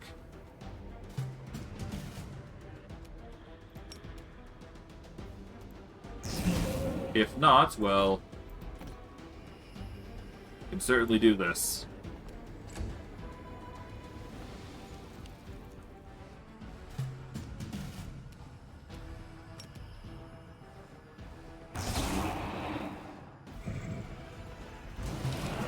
Ah, hello.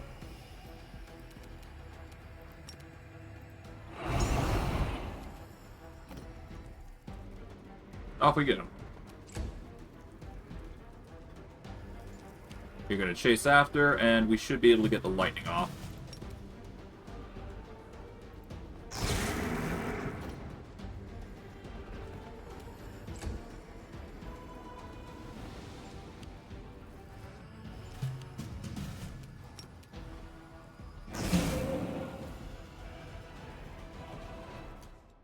Okay, let's turn off this.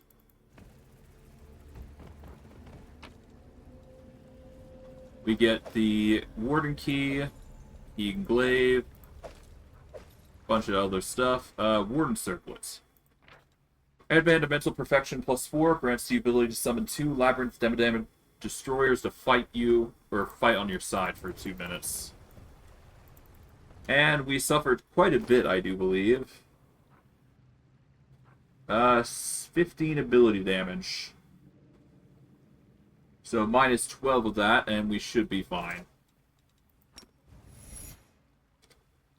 So yeah, we're brought down to a nasty 11 con.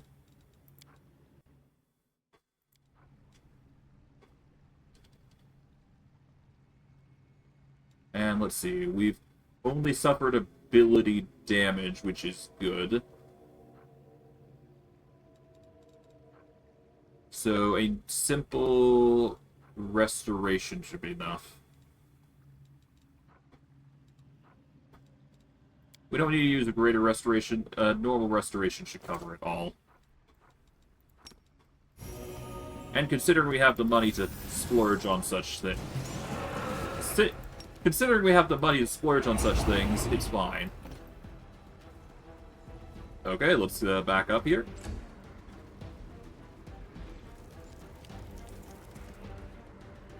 Not a fan of the swarms, but, you know. Here you go, I guess.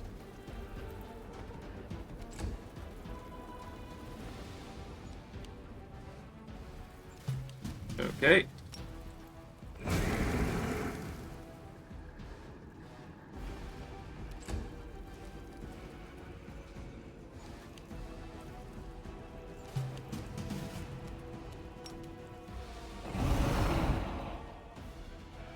Here we go. 1,944 experience per swarm is always welcome. I just got hit with the obelisk. Lovely.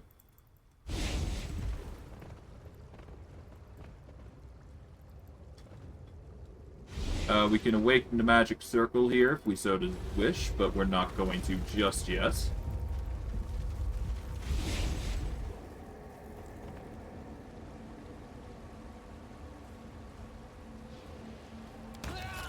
Let's just kill the individuals here.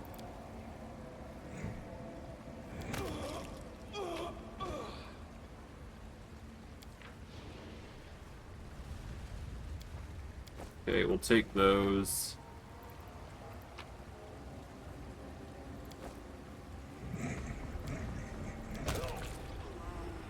Giving mercy is probably for the best.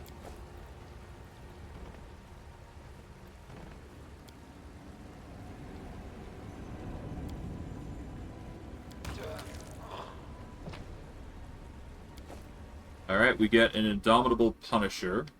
Okay.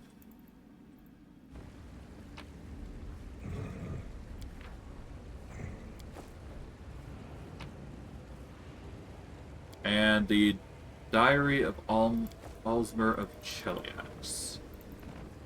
That's probably one of the books that we needed for the quest that we're trying to go for.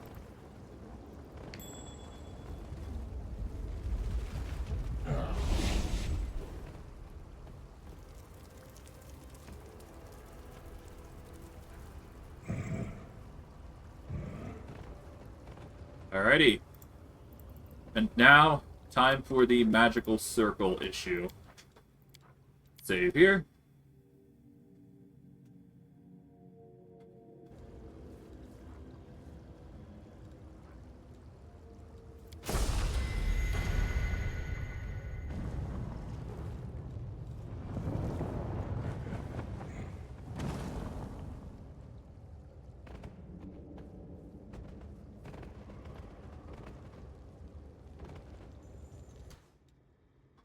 Alright, a DC-36 to destroy the obelisk. Well, obviously we need to use Heroes and Greater here.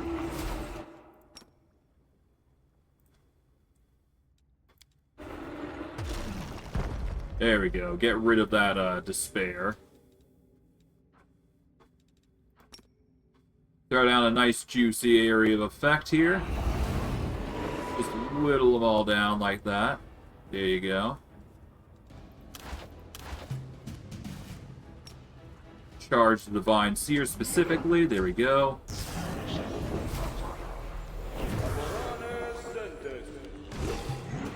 These guys won't be able to stop me.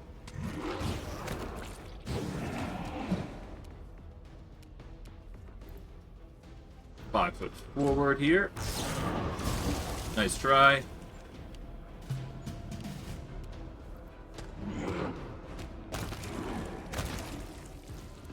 Hoorah.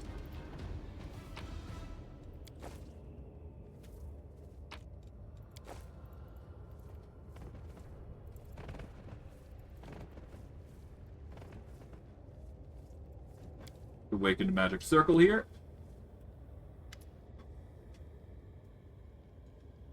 The immense statue is watching you passively. Its horned head suddenly leans forward and gives you a sly wink. It's still not too late to kneel before me. You admit here and now that you have no master other than me. I'll grant you permission to take your own life. Swiftly and painlessly. Shame it's come to this. I enjoyed the answers you've given me.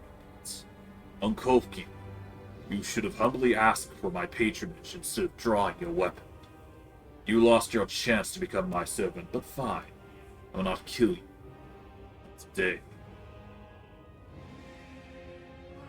For the last time, let the hand of the inheritor go. You're too late. Whatever is waiting for you in the depths of my labyrinth is no longer the angel they called the hand of the inheritor. Now it's just a clot of insanity and pain, tainted and deserving nothing but contempt. What will you do with him, even if you save him? And yet, as a special favor, I'll allow you to take it from my prison. If you can handle my execution, that is. They've never tortured such a fascinating victim before. So I doubt they'll be willing to part with it. But I won't obstruct you anyway. You're not actually expecting me to kill myself, are you? Why not? I'm showing you great mercy by allowing me to bleed outright before my executioners get you. You've heard the screams of your angel, or rather, my angel. And what riddle are you going to ask me this time? Have you enjoyed my questions? I was not mistaken about you. I see... Instead of a riddle, I'll share my wisdom with you. Everyone knows that any decent intrigue requires at least 3 layers of lies. But only the wisest understand that a truly devious plot must also have at least 2 layers of truth. Think of this, and farewell.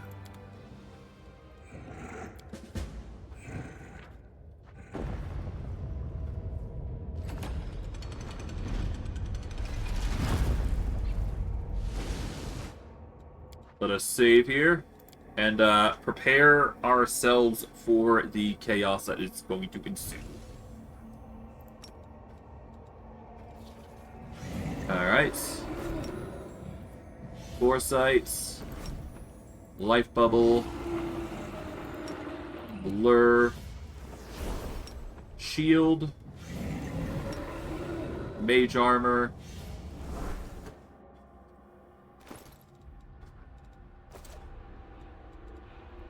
Let's even go as far as unpolymorphing here.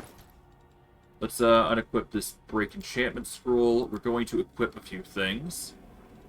Specifically, I do want to equip that Dried Handed Martyr, because this is going to give us the charge that we need to increase our defenses a little bit. We're going to go by price in ascending order. This just helps us a little bit. We don't really need to do much prep here. We got pretty much everything that we need. It's really just having everything that we want on standby, really. But we will do delay poison, mirror image, see invisibility is already cast on us, I believe, is what I would say if it wasn't. We'll use see invisibility just in case, either way. Displacement is always a good one. We've got haste and bulk, so we can just use that like so. Protection from arrows communal is not going to help here, I don't think. So we just go with that. We are going to use this. This is going to give us the hands death ward instead.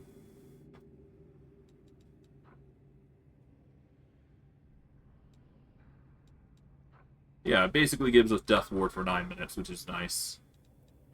We'll go with False Light Greater. We've already got freedom movement because of the Roots of Free Reign. And we'll go with Stone Skin. Don't need the morale bonuses, even if they do double the bonuses if we have them equipped, so. But we do have a greater, with the benefits of greater heroism, it gives us a +8 on skill checks, basically. So that alone is good enough for me. And I guess we also want echolocation just in case. And that should be all we ever need. Yeah, that should be good enough. Polymorph to our dragonoid form. We save. And let's engage.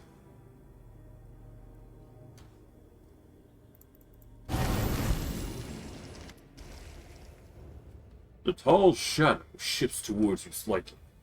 You see a familiar form, a familiar golden armor. But how much has changed? Malevolent glow streams from the pierced breastplate and cracked helmet. But the change goes much deeper than that. All signs of life and emotion have been drained from the hand of the inheritor. His movements are sharp and precise, mechanical. The gestures impersonal and hollow as his voice.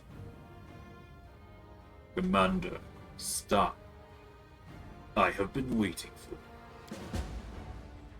The Lord of the Labyrinth has revealed his plan. The former herald of Baphomet speaks in a monotone, as if he is commenting on the weather.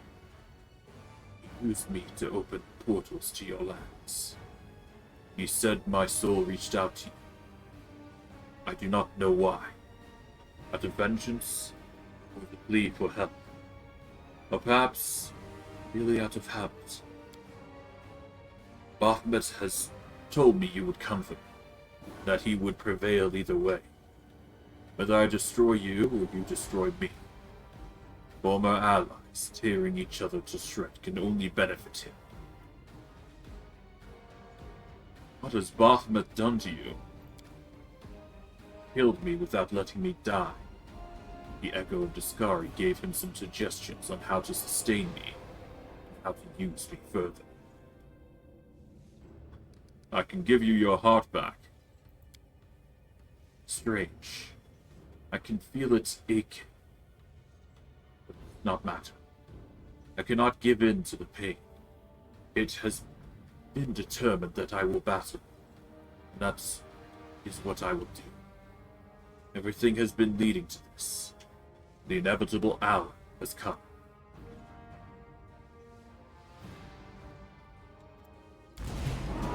So be it. The battle begins, but naturally, we want this to go hard, so we want to ruin the minions that he has immediately, alongside the breath. We are going to activate the Bronze Dragon aspect, just to give us a little bit of an edge, and we'll go from there.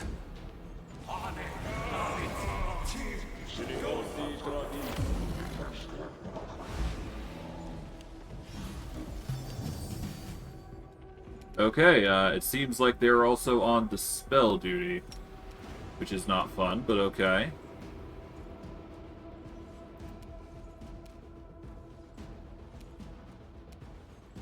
Alright, let's move up a little bit.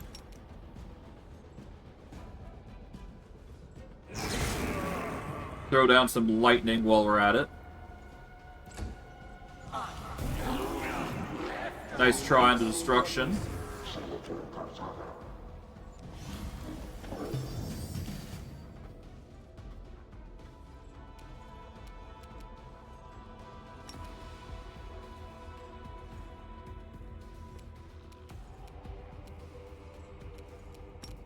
I can move a little bit back, I guess.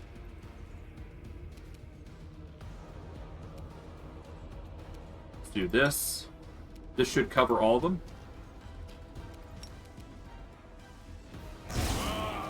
There we go.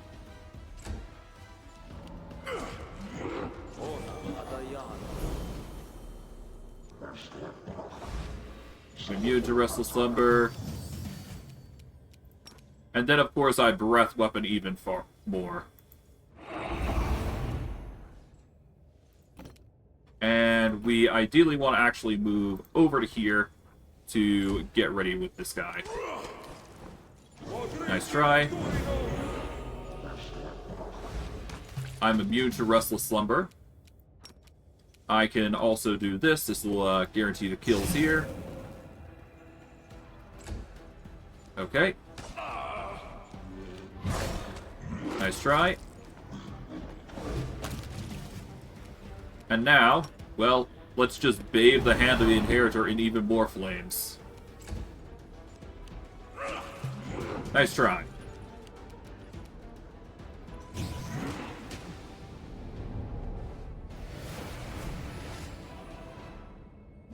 You are strong, but here, in my realm, my power knows no bounds. I would have to only will your victory into nothingness and it would be done.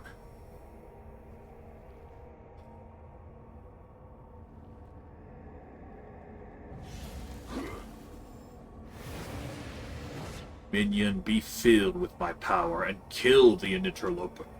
I will let you take his heart as I do yours.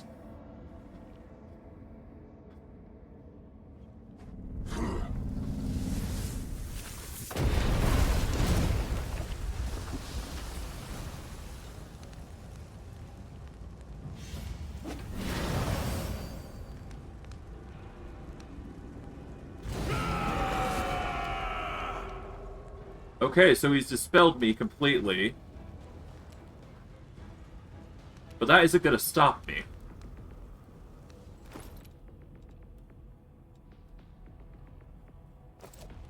Alright, let's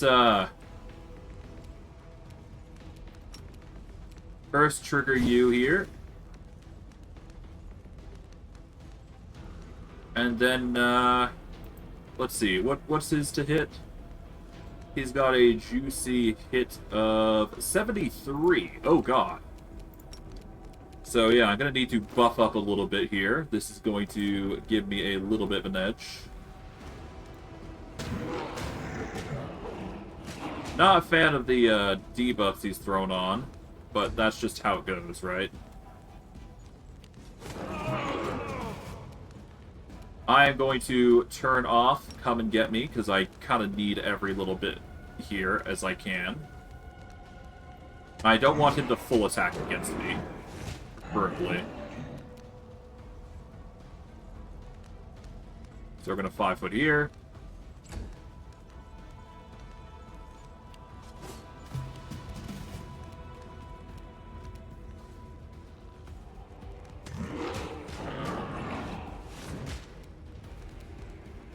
Okay.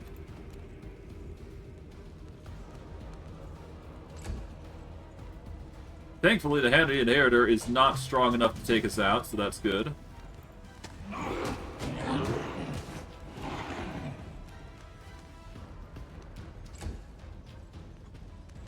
Okay. And one good breath weapon to finish it off. There we go. Whoosh.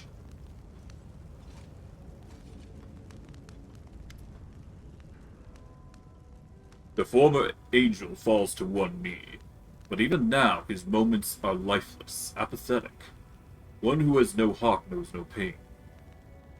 The end is near, as expected. No more. I will bring you back to life.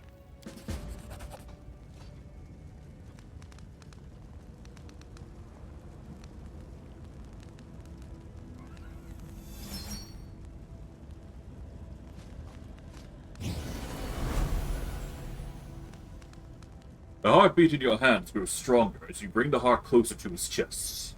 A beat. Another. Then another. And then, miraculously, it rushes towards the broken breastplate and takes its rightful place within the chest of the hand of the inheritor. What is this? Why does it hurt so much? Why? You sound shocked. I know why. My own betrayal is tearing at my heart. Champion, my true friend. Is it really you standing before me? Can it be that you have restored life to the one who doubted you in the darkest hour? But why? I deserve no forgiveness. You are already forgiven. Let's forget all this. His voice trembles. You forgive me even though I treated you harshly. I cannot forgive myself. I let a lord of the abyss turn me into a tool of her evil. I will not easily rid myself of this shame. I cannot return to my lady now. I must go into exile to purge my soul of sorrow, doubts, misery, and uncertainty. I have sunk too low. I am too lost. But thanks to you, I have a chance of finding the path of truth again someday. Farewell, champion. May the gods' grace shine upon you.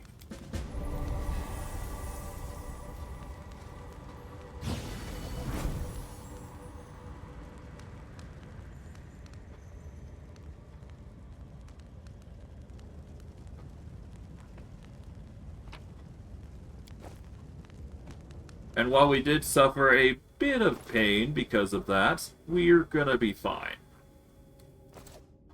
We're gonna probably morph back real quick, just so we can recover our strength at least.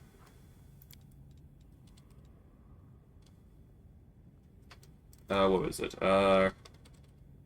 Restoration? Yeah, we can use lesser restorations here.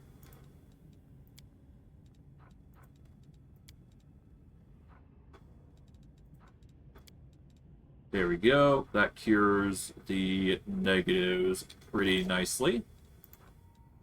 Polymorph back into dragon form here, just to make us go faster. And we are basically good to go. But yeah, we lose all those buffs as part of the negatives there, but we did save the Hand of the Inheritor. Probably for nothing too big, but it's fine.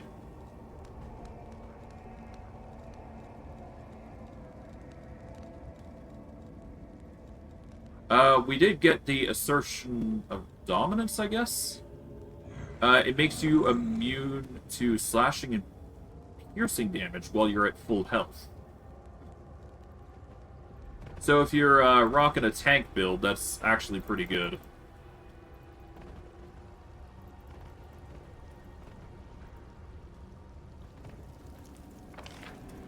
Okay, but after that, we want to actually go to the outside of the prisons here.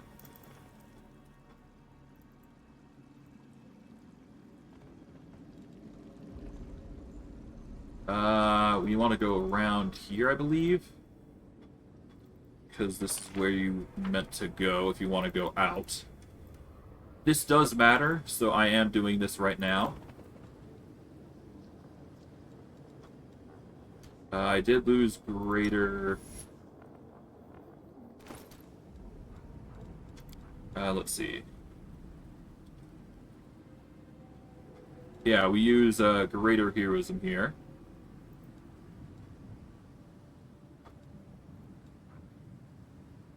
Let's equip these.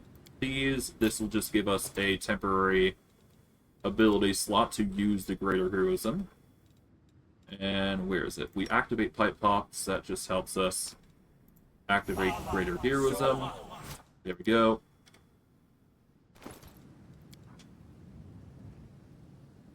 Okay, now we just equip the Luck Bracers. There we go. Polymorph back into Dragon form. We will save here. Before we actually go over there, I'm actually going to go down here. Because there is merit to going down here. Not specifically here, though, mind you. Going here, though.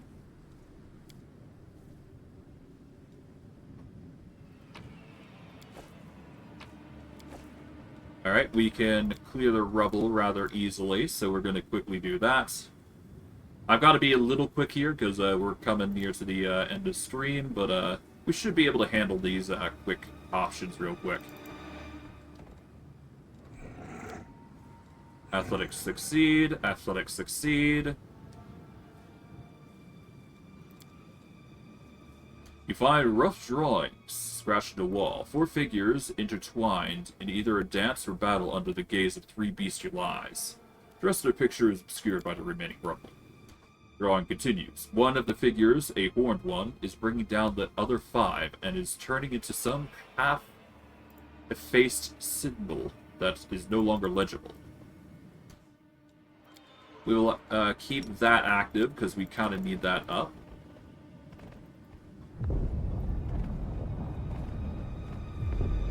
But yeah. Prepare for the worst.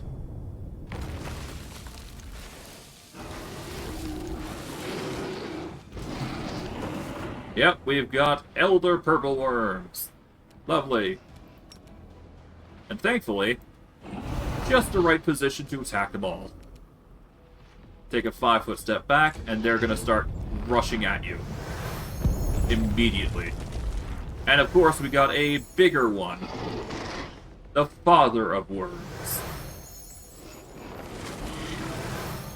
So yeah, be ready for a, one hell of a battle.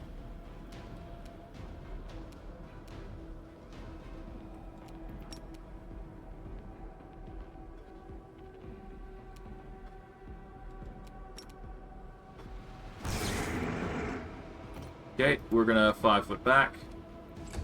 It's not perfect, but we can't really do much beyond that because they will not let us.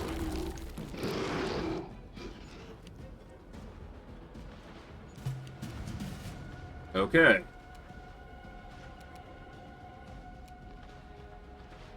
This guy has a juicy 82 AC with a 51 bite. Thankfully, that's fine for us, because we have a higher AC than them. And we just barely got enough to hit them, so... We gotta pray that our attacks are gonna start working against them, because, yeah, our AC is 84, but yeah. We can only do so much against them. But, yeah, we gotta keep our distance as much as we possibly can here.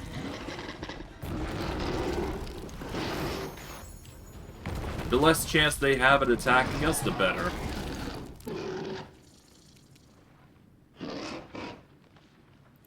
I'm gonna focus on the Elder Worms here specifically. We want to keep as much distance away from us and the Father of Worms for now, until it's just one-on-one. Last thing you want is a flanking situation. There we go.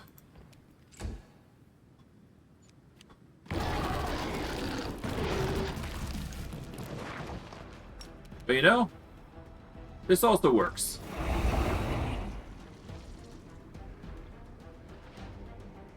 I think we're gonna handle this now. So, this purple worm's gonna attack us, but we'll get the provoke off.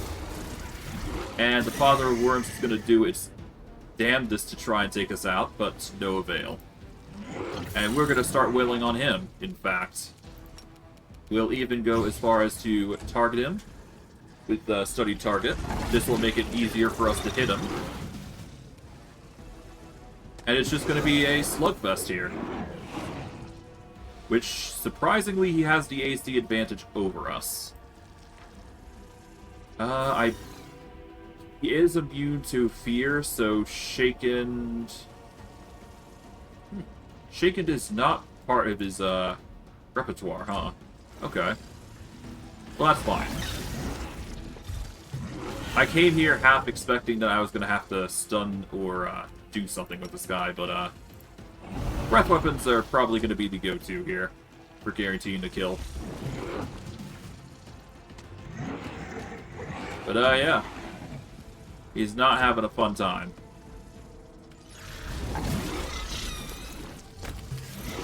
That's GG.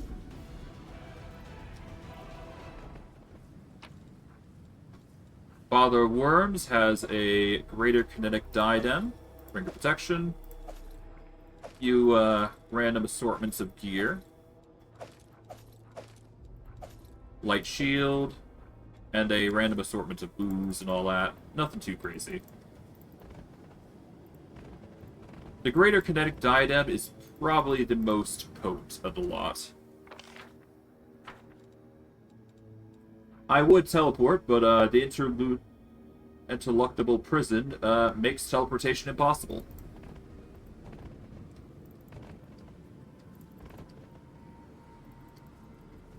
So there is no merit beyond what I've just collected thus far. Which is a little unfortunate, but managed to do it in the end, so there you go. Mobility off. There we go. And that just leaves one final thing that we gotta do, and that's the interludable prison, and in its entirety, done. Which is good. There we go. And that just leaves Hepzibah. So we're gonna save here. Let's have a word with her.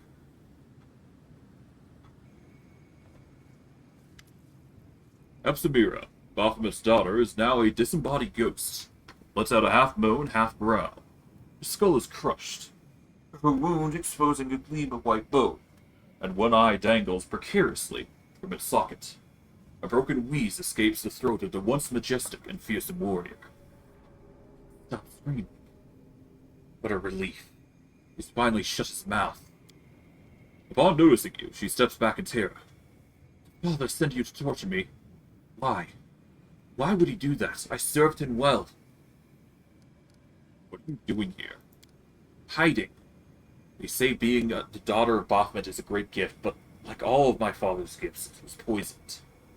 That poison is known as mortality.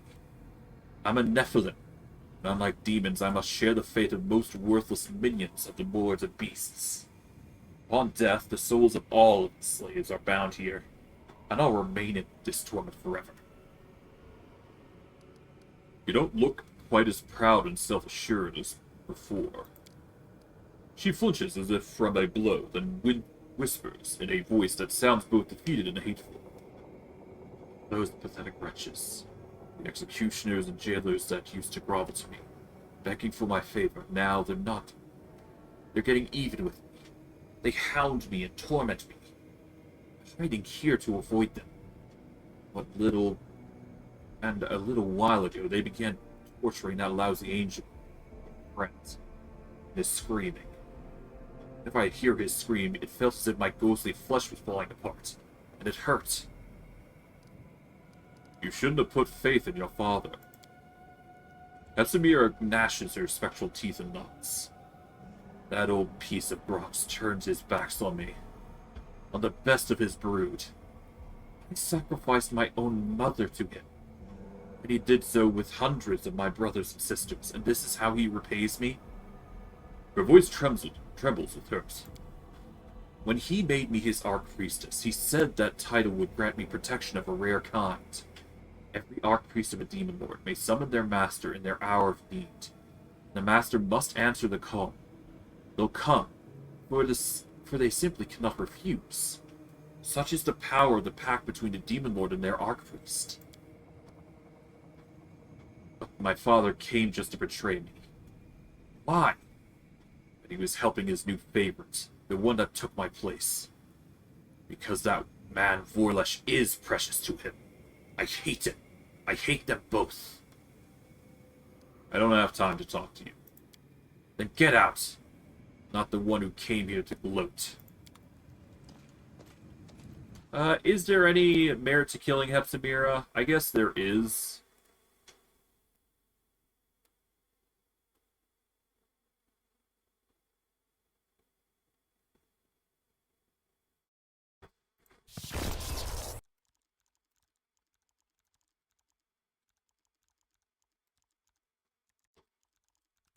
Let's see.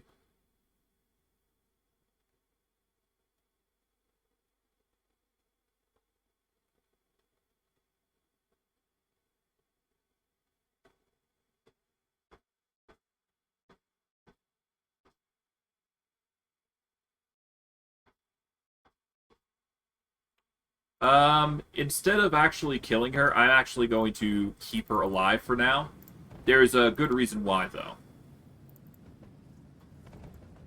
I'm not sure if the interludable prison is going to be permanently closed to us, but we're going to leave her alive solely because she will have information for us later that we will need to accomplish to get the secret ending.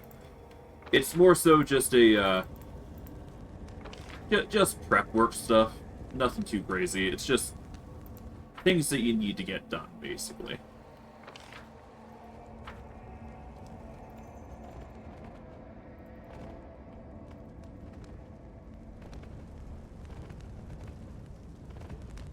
Now, before I go any farther, I should probably activate, see... Visibility. Do I have that on already? I do not. I should probably have that on.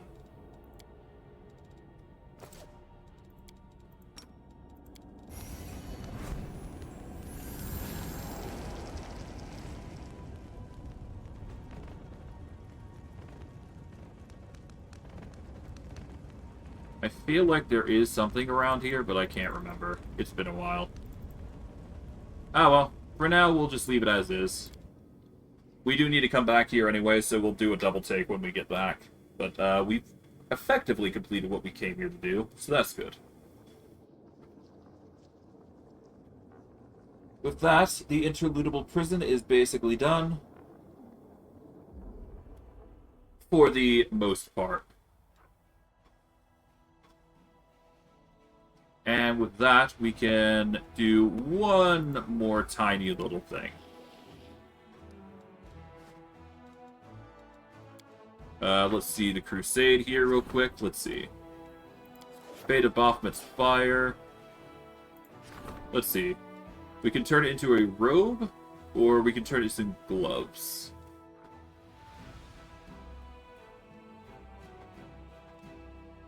Give me a second while I check Baphomet's fire.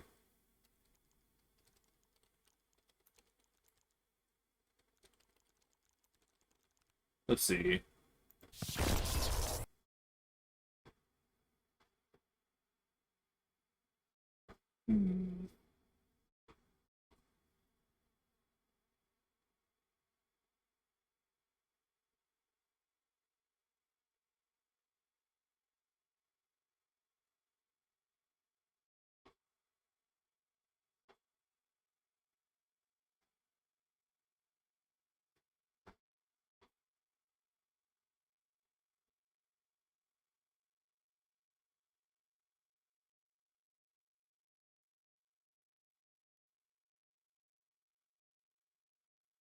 Oh, okay.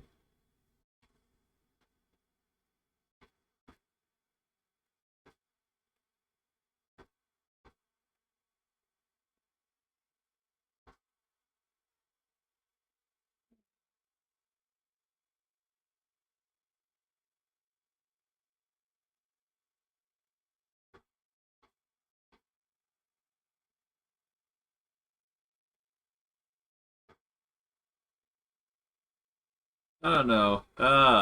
Treacherous Flame is nice, but I guess it doesn't really matter which way we go. I'm I'm gonna go with gloves this particular instance, because there's not a lot of gloves that we have that are different.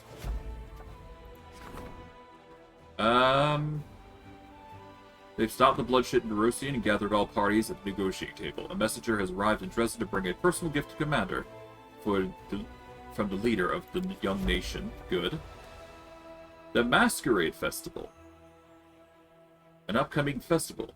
Stein is ready to report on it, and alarming news. Okay. Let's strengthen diplomatic connections. We got we got logistics reform. Healing kindred.